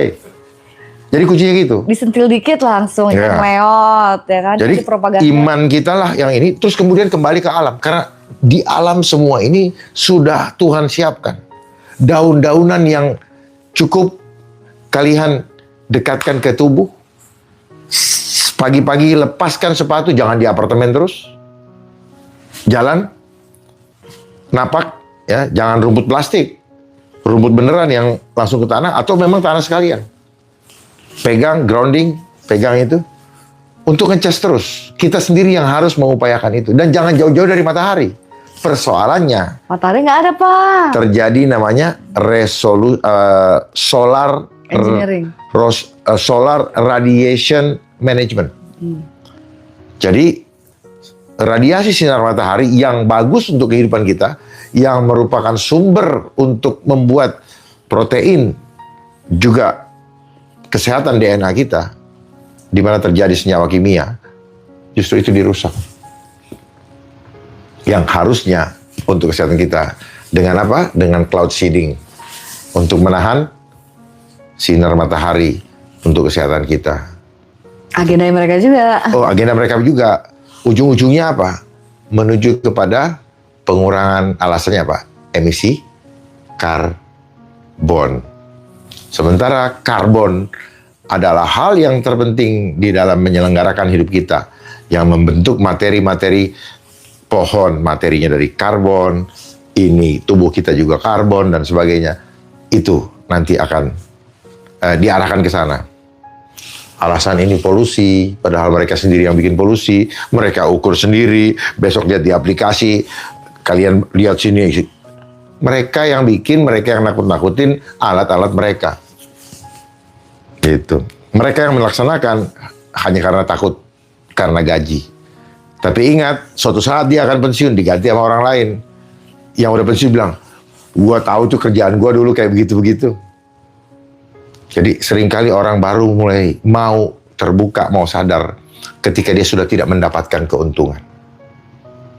Sadarlah dari sekarang. Jangan takut-takutin masyarakat.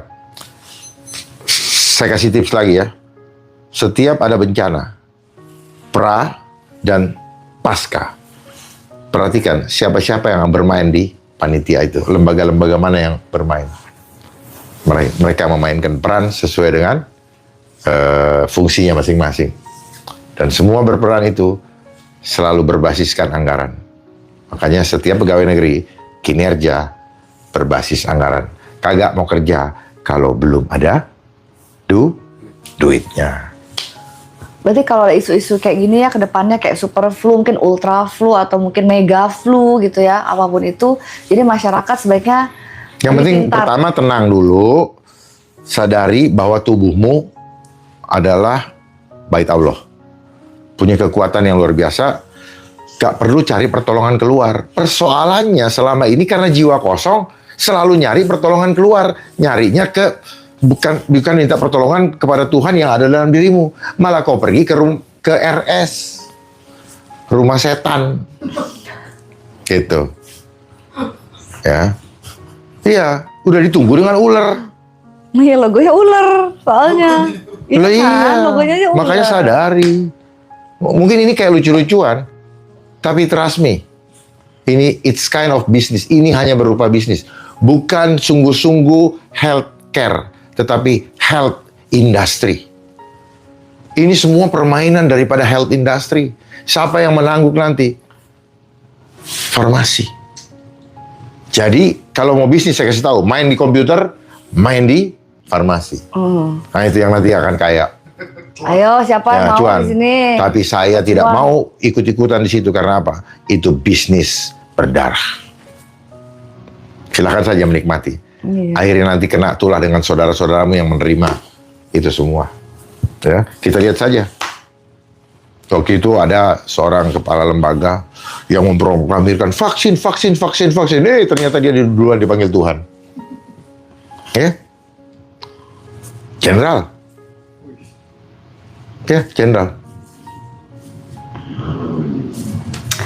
Ya, jenderal. Memang dia bagiannya memimpin itu. Lihat sekarang, iya. Saya kemarin ke Makassar, saya lihat apa?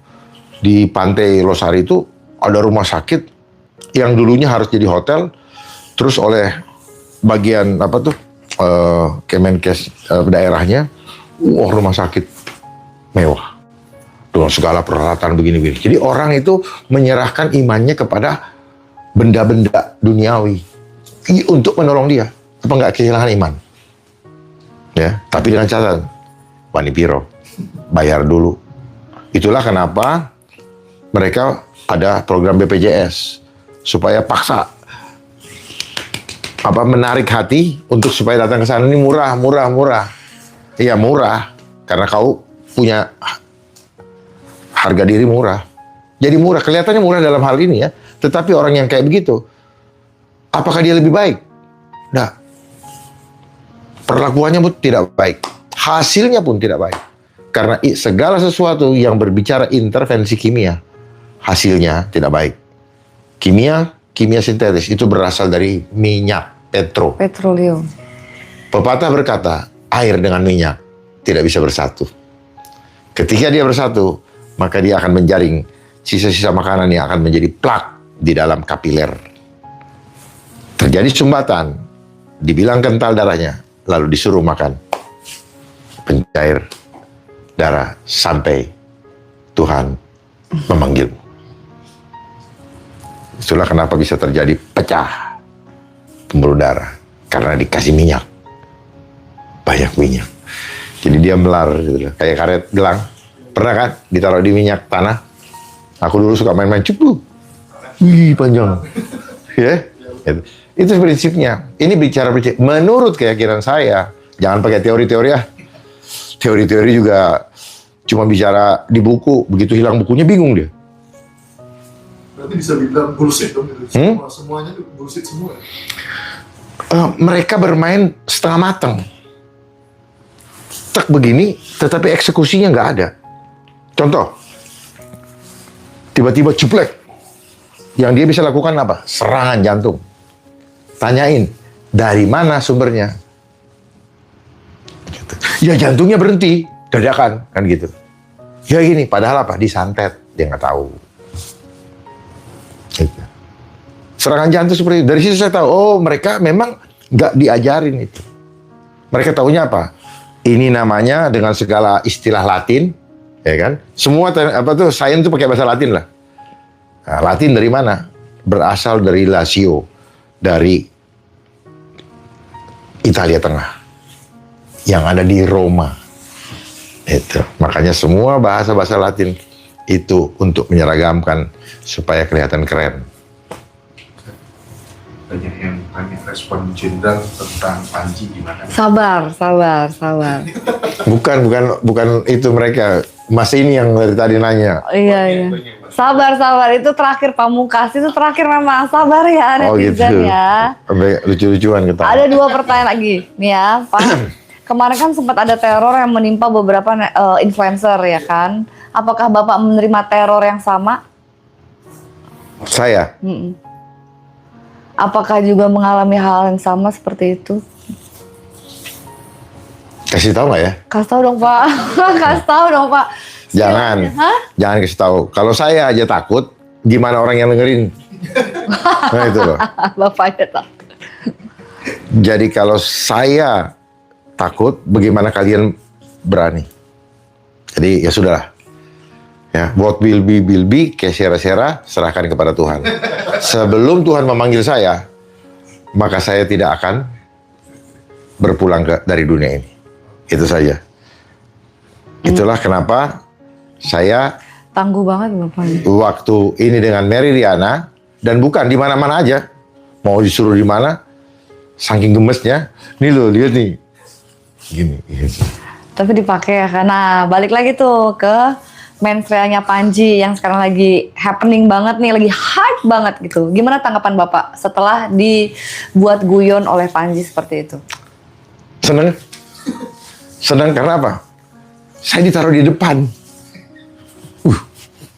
Walaupun kemudian ya agak-agak gitu kan. Gak apa-apa. Buat saya begini. Sesuatu itu tergantung sudut pandang kita. Kalau saya anggap ini sebagai berkah. Siapa saya? Digabungkan dengan Presiden Prabowo, Wakil Presiden Gibran, terus kemudian siapa lagi tuh?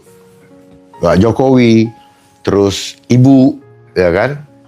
Ya, Ibu tahu ya, Bu Mega. Ya. Terus ini, saya bisa dimasukin di situ. Senang saya. Ya kan? Senangnya apa? Saya punya saudara-saudara di kampung. Wih, Om ada di situ. Om juga bingung gitu kan. Selevel ya Bang ya? Nah, Selevel gitu. nggak mungkin tanda-tanda gitu. Jadi dari situ saya bersyukur aja. Saya nggak ada rasa tersinggung, nggak. Cuman belakangan ada yang ngasih tahu. Lu tau nggak ini gini sampai lama-lama. Itu tandanya lu disindir gay. Ah, serius? Gitu. Saya pengen cari tahu apakah benar ya kalau itu tanda bahwa gay gitu. Ya karena sebenarnya cukup ini saya nggak apa-apa. Tapi yang lama-lama begini loh. Kok ada mimik yang nggak keren, paham ya? Ya, yang lama itu kan. Mau dianggap lucu-lucu aja buat saya. Tapi sekali lagi saya bersyukur kepada Mas Panji dan saya rindu banget pengen ketemu. Ya, supaya saya bisa diskusi untuk menjelaskan dari A sampai Z kenapa saya tidak takut dengan COVID. Karena saya punya dokumennya, karena saya tahu apa yang terjadi. Ya, kalau kata 19 AI, lihat sekarang semua pakai AI. Iya benar. Semua pakai AI, tidak ada yang terlewatkan. Bahkan kamera-kamera yang ngambil di mensrea semuanya pakai AI. Gitu. Drone dan sebagainya dikendalikan oleh AI. Jadi COVID itu Certificate of Vaccine Identification digital dikendalikan oleh AI itu. Itu sih maksudnya. Kenapa ada pandemi COVID? Tujuannya percepatan proses digitalisasi di segala aspek kehidupan. Itu. Makanya saya bilang, ya kok nggak lengkap nih gitu. Sebelum ketemu Bapak, Panji duduk sama saya dulu, level bawah dulu, baru level dewanya ketemu Bapak gitu loh. Yang ecek-ecek aja dulu, saya dulu aja deh, yuk kita duduk bareng. Kalau saya lebih nggak suka berteori sebenarnya. Saya lebih suka praktek yuk gitu. Cuman kan dulu kalau ada orang berani, ditangkap. Oh sekarang nggak Pak? Belum. Belum, tunggu bentar lagi. Bentar lagi. Karena ini udah mulai ramai nih, sudah mulai ada tuh. Di mana tuh ya? Di Bandung, dari 10 pasien ada 1 meninggal mulai. Tadi saya mau kesini ada yang kirim nih. Saya bilang, ada deh. Kalian langsung pergi ke sana, beneran nggak? Duluin. Jadi jangan mereka bermain dengan data orang, terus main ini, main apa? Klaim. Itu. Main klaim. Nah, orang yang diklaim, keluarganya dibayar. Ya kan? Ini ya, ini. Nanti kalau kamu tanya gitu, wow, ini yang disebut operasi intelijen. Pengkondisian untuk apa? Menimbulkan fear. Ya, itu namanya fear engineering. Makanya saya udah paham karena sebelum itu terjadi saya bikin buku tentang fear engineering. Bagaimana ketakutan itu direkayasa melalui proses sosialisasi, visual, gambar, termasuk para pejabatnya. Ikut nakut-nakutin, ikut marah-marahin orang. Dengan artikulasi bahasa dan kata-kata yang dibolak-balik. Berarti kamu tidak bertanggung apa? Kamu tidak punya tanggung jawab. Kamu egois. Kamu begini. Saya lihat semua. Lihat di semua gubernur-gubernur itu yang beken-beken maupun DKI maupun Jawa Tengah. Ada masyarakat yang dimarahin. Kamu pakai, saya nggak takut Pak. Seperti gini-gini. Itu yang waktu itu di Jawa Tengah ada, saya lihat. Terus ada yang di DKI juga, ada juga. Gitu. Ada pertanyaan lagi nggak dari TikTok? Ada pertanyaan TikTok. Mas Hendra YouTube? Apa? Jadi kembali lagi, saya tidak masalah dengan Mas Panji seperti itu. Dan sakit hati? Enggak. Malah ini, apa namanya, dapat berkah. Gitu, suka ditanyain orang. Setiap orang tanyain, saya sakit hati Pak. Nah, yang menjadi persoalan adalah mereka yang 10,6% yang merasa memilih karena dianggap on. Nah, itu yang nggak terima. Iya. Karena mereka merasa mereka yang waras. Betul.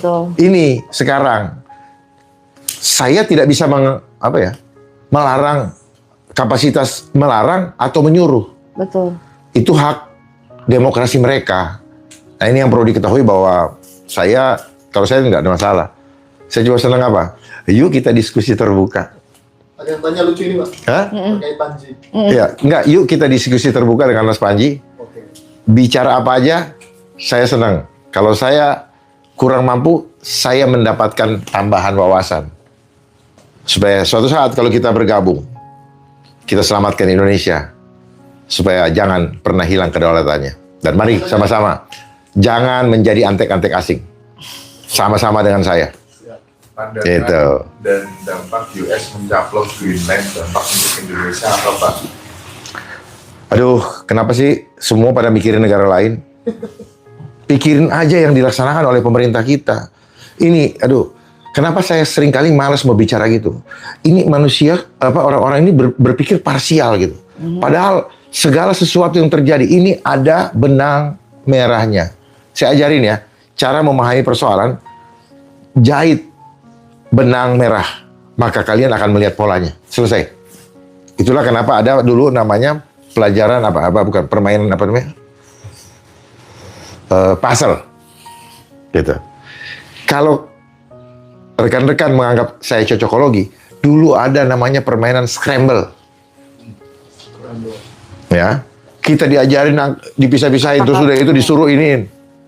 Gitu. Ingat kembali itu. Kita dulu suka didikte, suruh imla, suruh apa dan sebagainya. Pakai itu yang bisa kita gunakan dan kemudian supaya bisa bermanfaat. Jangan kita membatasi diri sering. Nah, inilah kelemahan-kelemahan orang-orang yang duduk di bangku sekolah tidak terbiasa dengan menerima pemahaman yang seluas-luasnya karena dibatasi hanya tidak berdasarkan textbook atau inbox. Coba keluar sekali-sekali, keluar nongol di atas boxnya supaya mulai melihat, ternyata dunia ini luas sekali. Gitu. Mulailah belajar how to think, jangan berhenti di what to think supaya kita bisa masuk ke dalam akar masalah. Seringkali yang saya bicarakan ini akar yang ada di bawah tanah. Tapi banyak orang-orang saya berbicara materi daun yang ada di atas. Jadi mari kita samakan persepsi. Demikian pula dengan Mas Panji. Mungkin Mas Panji bicara daun, saya berbicara akar mas. Gitu. Gimana tanggapan Jenderal tentang orang beli cilok sekarang pakai kris di mana-mana? Apakah Jenderal juga pakai kris? Saya punya kris dikasih sama empu dari Mojokerto. Saya punya kris gitu. Untuk nanti jaga-jaga kalau sudah dipaksa pakai kris. Jadi gini, jangan bangga dengan kris. Kalau ada media yang mengatakan bahwa ini adalah produk anak bangsa, produk Indonesia, bohong. Karena itu adalah QR code yang digunakan di dalam transaksi, yang akan dipaksakan menjadi mandatory digunakan dalam transaksi bisnis di negara kita, makanya dia pakai RIS. Gitu. RIS, kenapa? Karena penuh dengan resiko. Riskan. Gitu. Riskannya apa? Yaitu riskannya. Kemana-mana kita ke trace. Gampang dilacak. Belanja di mana? Ketahuan. Mau beli bensin? Ketahuan. Nginap di hotel mana? Ketahuan kamarnya. Naik Grab? Ketahuan lagi ada di mobil Grab yang mana. Posisi jalan di mana. Dan nanti akan ada namanya 15-minute city, di mana jarak kita dari rumah akan dibatasi. Ketika sudah masuk digitalisasi, mobil-mobil digital akan ada alert, balik lo balik, kalau nggak mati di tempat. Itu akan terjadi, ya. Di Cina udah terjadi. Ya. Di Cina udah terjadi. Di sini saya nggak tahu sudah terjadi belum. Belum, Pak. Belum. Ya. Itu ntar kalau udah mobil listrik semua tuh. Ya. Nah, terus kemudian saya lihat kemarin itu di medsos tuh di BSD ada yang mobil angkut itu yang buka tanpa terus nggak ada supirnya itu. Nah, itu hati-hati juga ya. Segala sesuatu yang digital yang dikendalikan tentunya oleh listrik suatu saat akan menjadi senjata makan tuan. Bumerang. Senjata makan tuan. Dan saya ingatkan, mulai kasih tahu adik-adik, kasih tahu orang tua untuk mempersiapkan keadaan darurat dadakan selama 7 hari. Bagaimana bertahan selama 7 hari? Mulai dari ketika listrik mati, ATM nggak bisa jalan, listrik mati, AC mati, kulkas juga mati, berarti bahan makanan busuk, malam tidak ada lampu, air bersih tidak ada, karena tergantung kepada jet pump dan sebagainya, atau PDAM, mulai pikirkan dari sekarang, sebelum didadak, karena nanti akan terjadi panik. Ya. Akan terjadi panik publik. Dan di situ orang akan muncul sifat egonya, mempertahankan untuk menyelamatkan dirinya masing-masing. Jadi mulai sekarang persiapkan itu sebelum didadak. Ya, jangan terlena dengan senyum-senyum manis mereka-mereka yang ada di televisi, ya, yang memberikan dongeng-dongeng palsu. Tetapi persiapkan. Tidak ada, don't trust anyone. Tidak ada yang kita bisa percaya kecuali dirimu dan keluargamu dan Tuhan yang kau percayai. Saya cuman anukan itu di situ karena di beberapa negara himbauan itu sudah ada. Iya, di Belanda udah dibagiin buku manual ya Pak ya? Iya. Oh. Bukan di Belanda saja, di Jerman juga ada. Ada yang dipublish atau ada yang disampaikan oleh netizen atau ada yang belum. Kita nggak usah peduli dan nggak usah tanya kapan. Kalau nanya kapan itu bukan krisis, itu bukan darurat. Justru di dadak ini yang buat mereka lucu gitu, karena nonton ya, mungkin pakai drone gitu. Pada panik itu seneng. Nah, karena orang psikopat demen yang kayak begitu. Mereka demen ketika kita ini unyu-unyu ini kayak panik, ya. Buat dia ketawa gitu. Di pasar tadi seharian banyak tempat yang mati air sampai mau mandi di sungai. Oh ya? Ya, Di Sih? pasar? di pasar. Nah, Mulai siap-siap genset guys.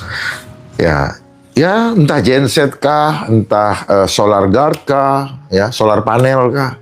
Pokoknya mulai berpikir ke sana. Tapi Bapak dituduh jenderal ini ngajak kita mundur semua katanya gitu. Mundur apa ya? Mundur apa? Ngajarin kemunduran justru malah. Mundur apa maksudnya? Iya, maksudnya ngajak hidup seperti zaman dulu lagi. Ya, gitu. kan gini, terserah, life is choice. Hidup adalah pilihan, kita sudah tahu ancamannya di depan seperti apa, silakan hadapi ancaman itu kalau kuat. Kalau Cara tidak kuat, masing-masing.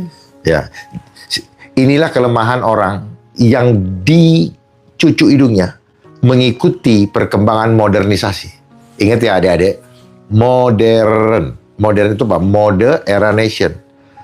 Tanpa sadar kita pikir kita adalah bangsa yang modern, namun ternyata kita sedang dilemahkan.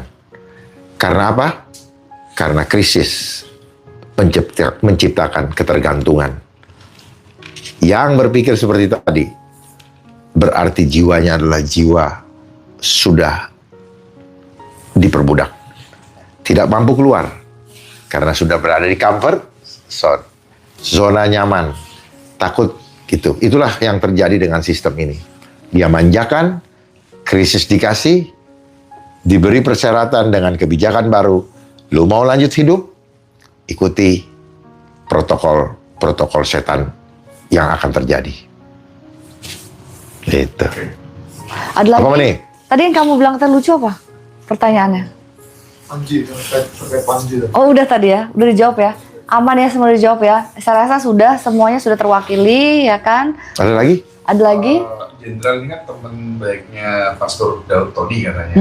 Nah, yang sering bikin ramalan-ramalan nanti amankan aset di emas, di ini. Komennya apa gitu? Apa terkait dengan yang disampaikan Bang Dharma bahwa akan terjadi seperti itu, sehingga aset real itu gimana? Sebenarnya itu bukan ramalan, ya. Begini, ada yang mengatakan ramalan, ada yang mengatakan nubuatan, ya. Silakan dengar ini ya, ramalan, nubuatan. Saya mau bicara nubuatan. Sebenarnya yang bikin ramalan karena kayak setan gitu. Dia meramal ke depan, dia ini ke depan. Sebenarnya mereka yang bikin. Itu. Jadi kalau ada yang bilang nubuatan, karena ada tuh yang mengimani nubuatan harus terjadi, ya. Orang nggak sadar bahwa nubuatan ini artinya apa. Nu itu bahasa Sanskerta, manusia, buatan manusia. Makanya, The Simpsons, ya itu kayak nubuatan juga. Jadi dia menuliskan apa yang akan terjadi, tetapi diistilahkan itu dengan kata nubuatan. Jadi banyak orang yang mengatakan nubuatan harus terjadi. Dia nggak tahu asal kata nubuatan, dia nggak tahu karena apa, mereka terdoktrin. Terdoktrin cuman what to think, tidak how to think. Kenapa ada kata nubuatan? Dari mana asalnya? Ternyata setelah saya pelajari apa itu manusia, buatan manusia. Kenapa tertulis itu harus terjadi? Karena yang merencanakan juga sama dengan yang menulisnya. Satu kelompok. Itu. Jadi kalau kita ini nanti akhirnya apa? Suatu keniscayaan gak bisa keluar. Tujuannya apa? Untuk kontrol iman. Untuk kontrol hubunganmu dengan Tuhan. Sehingga keberanianmu juga dikontrol. Tidak berani berbuat apa-apa. Karena apa? Semua harus terjadi. Kita tidak bisa menghindar. Lah, itu hebatnya mereka. Supaya there is no fighting. Ya. Seringkali orang bilang dilarang membunuh. Membunuh dengan murder itu beda. Killing dengan murder itu beda. Kalau kita diserang, kita boleh mempertahankan diri. Jangan kita menyerang untuk membunuh orang. Jadi seringkali dalam hal-hal seperti itu orang itu ini. Kalau defense boleh. Karena defense dia tidak datang dengan itu. Jadi bukan Tuhan melarang membunuh. Orang bunuh aja enggak juga. Itulah kita dikasih akal budi. Jadi kita harus berhikmat. Itu. Enggak usah pakai berhikmat tuh enggak usah pakai pikiran macam-macam.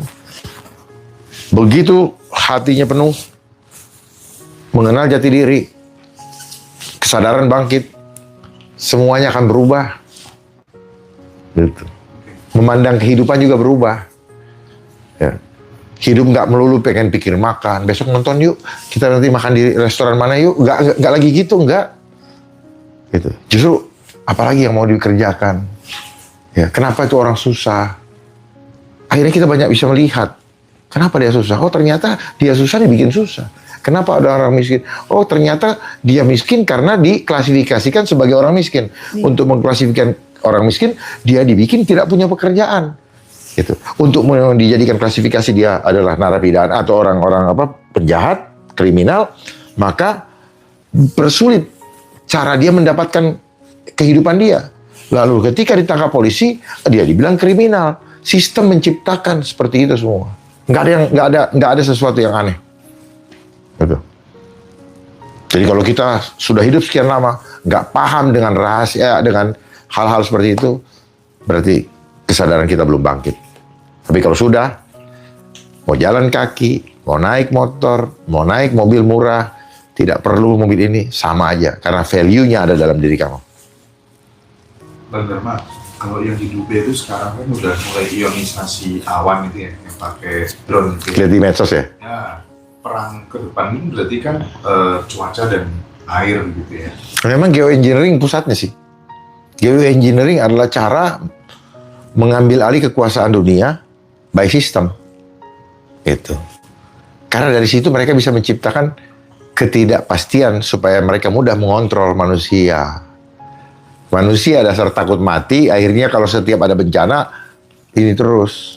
Padahal negara ini bisa diselamatkan hanya dengan satu keputusan politik daripada orang yang duduk atau didudukan menjadi kepala dari bangsa ini. Satu kata dikatakan, saya tidak mau jadi antek-antek asing. Selesai. Cuman gitu doang kok. Pertanyaannya, maukah itu dilaksanakan? Dan bukan cuma nomor-nomor. Tindakan nyata dan jelas. Ya. Jangan terima Bill Gates. Gitu. Jangan terima ini. Indonesia bisa berdikari. Jangan sebut Indonesia kaya. Tapi rakyat nggak makan. Ya. Kita berani menyebutkan Indonesia kaya setelah rakyat mengatakan, saya tidak butuh bantuan Anda lagi. Baru bilang negara kaya. Selama rakyat masih diterima bansos lewat kantor pos, BLT lewat kantor pos, selama itu negara ini bukan negara kaya. Itu karena negara kaya, rakyatnya pantang meminta. Sorry ya Pak, berarti kayak program-program seperti food estate gitu berarti titipan juga ya. Makanya diganyangkan banget tuh. Pembebasan lahan lah, apa segala macam, nggak peduli pokoknya tabrak terus. Masyarakat adatnya rugi gitu loh. Ya, tersiksa. Ya itulah kenapa? Karena kita menjalankan hukum import. Padahal hukum yang tertua di negara kita adalah hukum adat. Kenapa hukum impor mengalahkan hukum adat? Seperti di kampung saya, ada rumah adat 300 tahun sudah berdiri. Pemerintah daerah nggak bisa menyelamatkan tuh. Kenapa? Karena kalah dengan hukum impor. Hukum impor mengatakan kalau dia yang sudah diputuskan oleh Mahkamah Agung, dia sebagai pemilik sah sesuai dengan sertifikatnya. Sementara kita tahu proses di pengadilan semua everything can happen. Itu bisa yang benar menjadi salah, yang salah menjadi benar tanpa melihat kepentingan yang lebih besar. Padahal di dalam hukum itu harus melihat kepentingan yang lebih besar. Ada deponir. Kalau ini kepentingan yang lebih besar mempertahankan hak adat, mempertahankan heritage, maka harusnya keputusannya tidak memenangkan. Atau kalaupun itu, kalian boleh punya ini tanah, tapi yang ini jangan. Heritage ini tidak boleh dihancurkan. Yang terjadi dihancurkan. Iya. Bayangkan, saya belum lahir itu sudah ada. Sekarang jadi sebenarnya itu karena apa? Hukum impor. Artinya kita nggak merdeka. Hukum adat harusnya yang didahulukan. Kita ada karena leluhur adat kita. Betul. Kenapa kita iniin? Kita adalah generasi apa? Durhaka. Kita dikasih segala macam. Kita cuma banggakan untuk cari uang. Wah, pariwisata. Dengan apa? Bahasa pariwi. Soto. Gitu? Soto ngare. Dengan bahasa pari. Pariwi. Soto. Coba. Tapi adat dihancurkan. Betul. Ya bisa dibilang ya kulitnya memang coklat sih, tapi kan isinya udah bukan Nusantara lagi. Ya makanya Manitok. Dan walaupun Manitok ada figur besar di belakang. Selalu gitu. Selain Bang Dharma, sekarang banyak ya tokoh-tokoh yang menyuarakan kalau punya tanah jangan dijual mulai dari sekarang. Refokus nanam-nanam sendiri dan lain sebagainya. Tapi ada pihak juga yang membantah nggak bisa, kekurangan pangan dan lain sebagainya itu akan terjadi di luar Indonesia. Sampai kapanpun Indonesia nggak akan yang namanya krisis pangan. Apa yang ingin disampaikan Bang Dharma? Gini, jangan mengharapkan atau menggantungkan nasib kita kepada pengatur regulasi.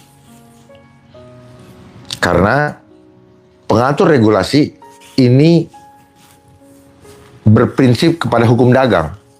Makanya di pasal 33 Undang-Undang Dasar 45, seluruh kekayaan sumber daya alam dikuasai oleh negara dan diperuntukkan sebesar-besarnya untuk rakyat. Nah, tetapi yang terjadi dikuasai oleh negara, dipergunakan sebesar-besarnya untuk oligarki. Jadi karena apa? Harusnya kan negara dijaga oleh negara, dikelola sebesar-besarnya oleh rakyat, dijaga, dimanage oleh negara, bukan dikuasai. Apa yang terjadi? Hawa nafsu memutarbalikkan keadaan. Ya. Jadi semua yang terjadi, peristiwa apa saja, ini related dengan hal-hal ekonomi. Vaksin, ekonomi, kesehatan, industri semua. Sorry kalau bilang industri semua. Smart farming, industri. Drone, industri juga. Perang, industri juga. Apa yang enggak? Jadi ketamakan manusia menjadi serigala manusia yang lain.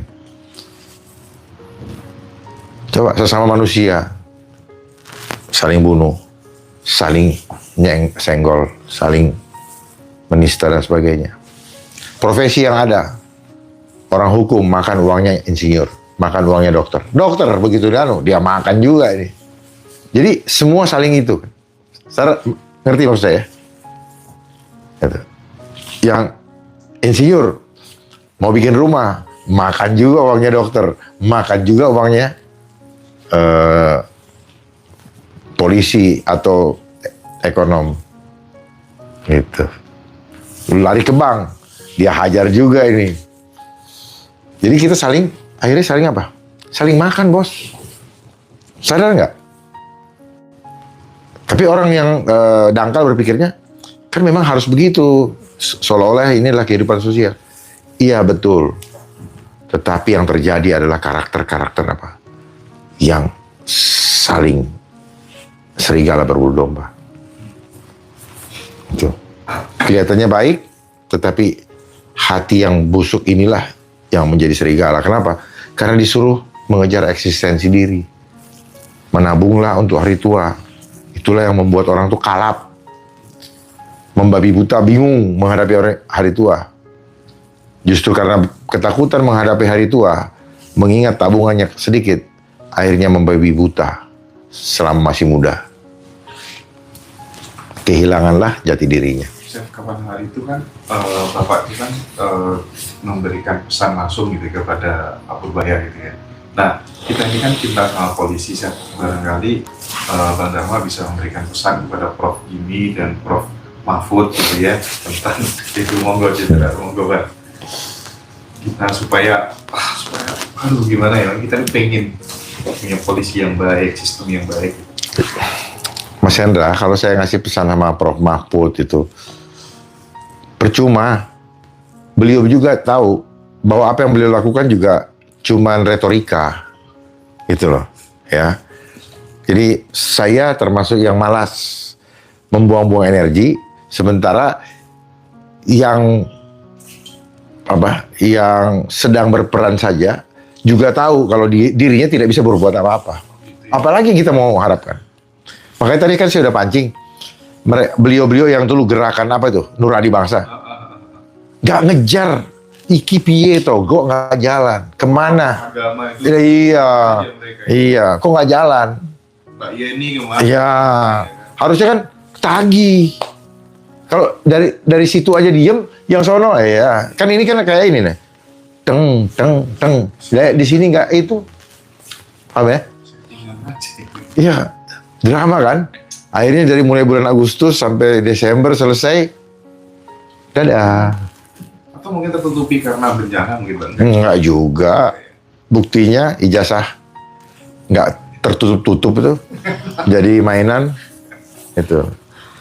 Jadi semua kapan mau ditutup, udah kayak ini act of God gitu loh. Playing God. Mana yang dia mau tutup, tidak ada yang tertutup. Mana yang dia mau buka, tidak ada yang bisa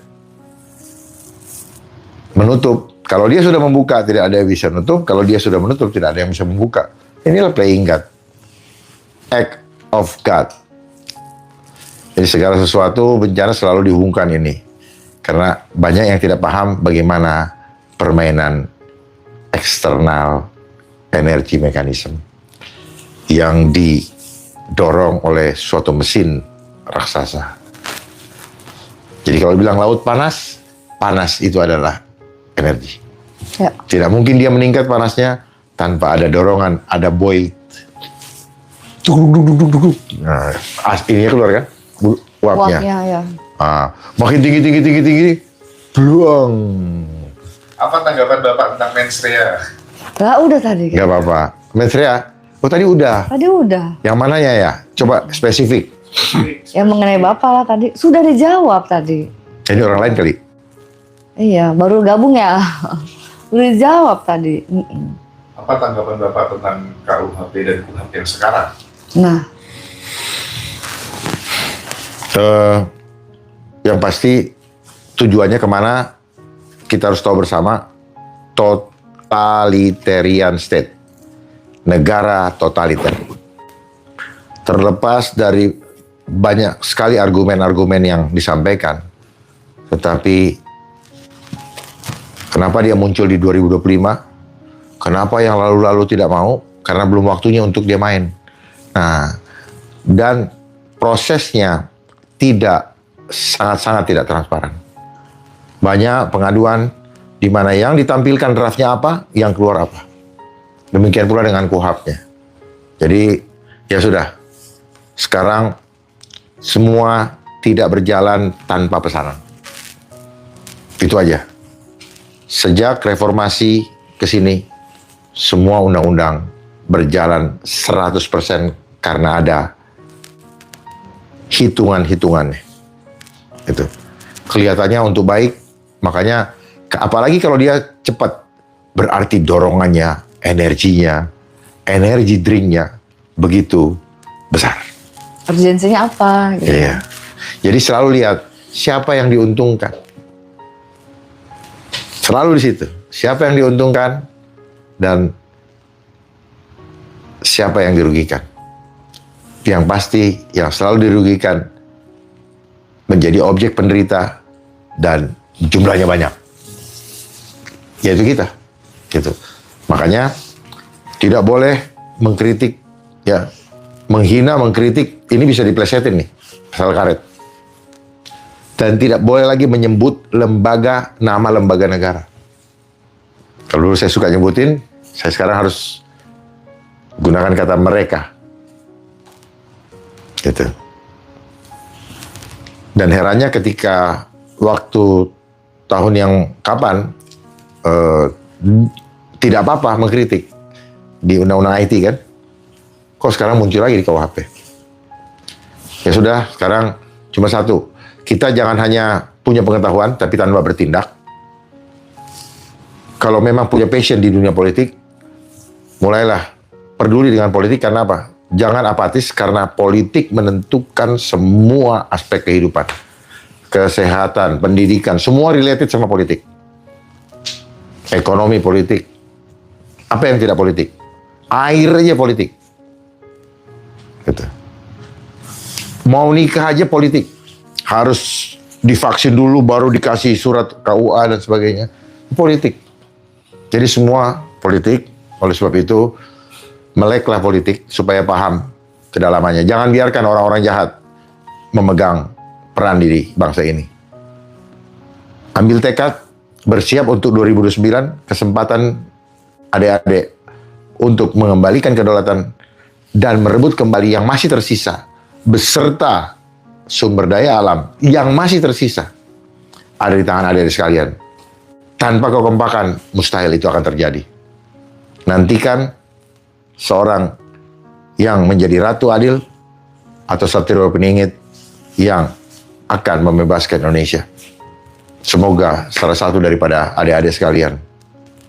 Mari, saya hanya memotivasi, jangan takut dengan siapapun, karena kematian bukan karena manusia, karena Dia. Terima kasih. Oke, terima kasih semuanya. Closing statement yang benar-benar membangkitkan semangat sekali. Semoga itu bisa mencerna semuanya, ya dipahami juga. Hampir 2 jam kita membicarakan hal ini. Semoga apa yang disampaikan kita semuanya ini dapat dicerna oleh masyarakat Indonesia. Dan kembali lagi ingat, saya selalu bilang di setiap live aku selalu bilang jangan lupa untuk selalu doa. Doa untuk diri kita, doa untuk Indonesia juga. Karena kekuatan doa dapat merubah segalanya. Mereka mampu berencana apa-apa, tapi Tuhan juga kan yang memiliki gambaran big picture seperti apa. Saya tambahkan. Boleh. Ora et labora. Berdoa, melangkah, menjemput hasil doanya. Karena banyak orang terninabobokkan dengan berdoa dapat merubah segala sesuatu, namun doa hanya di dalam otak, tetapi tidak melakukan gerakan melangkah untuk menjemput hasil doanya, maka itu adalah omong kosong. Ya, jangan termakan oleh doktrin-doktrin yang selama ini meninabobokkan. Banyak orang terninabobokkan, termasuk saya dulu. Berdoa. Doa adalah wujud bahwa kita mengintervensi rencana Tuhan yang sudah Dia siapkan. Jadi jangan sampai kita berdoa untuk kepentingan egois kita. Karena rencana Tuhan tidak bisa berubah dari dulu, sekarang, sampai selama-lamanya. Dan kasih Tuhan itu maksimal, tidak bisa kita minta ditambah lagi, apalagi kita minta dikurangin. Kasih Dia sempurna. Cuman manusia yang selalu memodifikasi kasihnya, memodifikasi cuaca.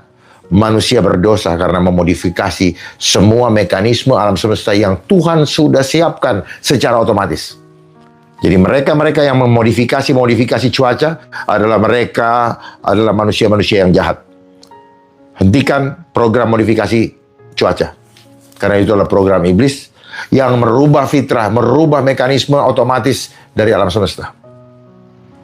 Itu manusia berdosa. Oleh sebab itu ini adalah sistem Dajjal sistem antikris. Pahami itu. Segala sesuatu yang merubah fitrah, merubah kehendak Tuhan, merubah cuaca, merubah alam, itu adalah kejahatan melawan kekuasaan Dia. Terima kasih. Oke, terima kasih Pak buat waktunya ya. Terima kasih juga buat semuanya. Sampai ketemu lagi di podcast Ngaji Roso selanjutnya. Cewek tiba-tiba terakhir. Dadah. Bye. Saya di akhir baru ingat itu. Kenapa? Tiba-tiba dikasih ingat. Jadi memodifikasi itu melawan fitrah.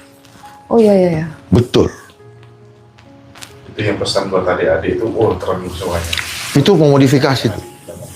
Memodifikasi itu ya, itu merubah apa tuh geoengineering, itu melawan fitrah. Sahabat Terang Kemuliaan, itulah tadi pesan yang disampaikan oleh Komjen Dharma Ponegkun tentang apa sebetulnya yang terjadi di dunia ini di tahun 2026 menuju Great Reset 2030. Ada apa sebetulnya di balik ini? Kiranya apa yang disampaikan bisa kita cerna dengan baik. Sahabat Terang Kemuliaan, jangan lupa dukung terus channel Terang Kemuliaan, tentunya dengan cara apa? Dengan cara subscribe dan bagikan video-videonya kepada yang lain, agar kiranya channel Terang Kemuliaan bisa menjadi berkat untuk orang banyak. Sekali lagi terima kasih untuk kalian semua yang sudah bergabung menjadi member. Dengan bergabung menjadi member, itu artinya kalian mendukung penuh pelayanan dari channel Terang Kemuliaan, dan kalian juga mensupport pertumbuhan dari channel Terang Kemuliaan ini. Sahabat Terang Kemuliaan, jangan lupa follow TikTok dari Terang Kemuliaan, dan juga jangan lupa subscribe channel kedua dari Terang Kemuliaan, yaitu Terang Kemuliaan Worship. Sampai di sini video kita kali ini, dan saya berdoa untuk kalian semua kiranya kebaikan Tuhan selalu bersama dengan kalian, diberikan umur yang panjang, diberikan kesehatan sempurna, dan juga tentunya diberikan rezeki yang berlimpah, dijauhkan dari segala sakit, penyakit, dan mara bahaya. Kita bertemu lagi di lain kesempatan. Tuhan Yesus memberkati. Beginilah firman Tuhan, penebusmu yang Maha Kudus, Allah Israel. Akulah Tuhan, Allahmu, yang mengajar engkau tentang apa yang memberi faedah, yang menuntun engkau di jalan yang harus kau tempuh. Maka Yesus berkata pula kepada orang banyak, katanya, Akulah terang dunia, barang siapa mengikut aku, ia tidak akan berjalan dalam kegelapan, melainkan ia akan mempunyai terang hidup. Kata Yesus kepadanya, Akulah jalan dan kebenaran dan hidup. Tidak ada seorang pun yang datang kepada Bapa kalau tidak melalui aku. Tuhan Yesus memberkati.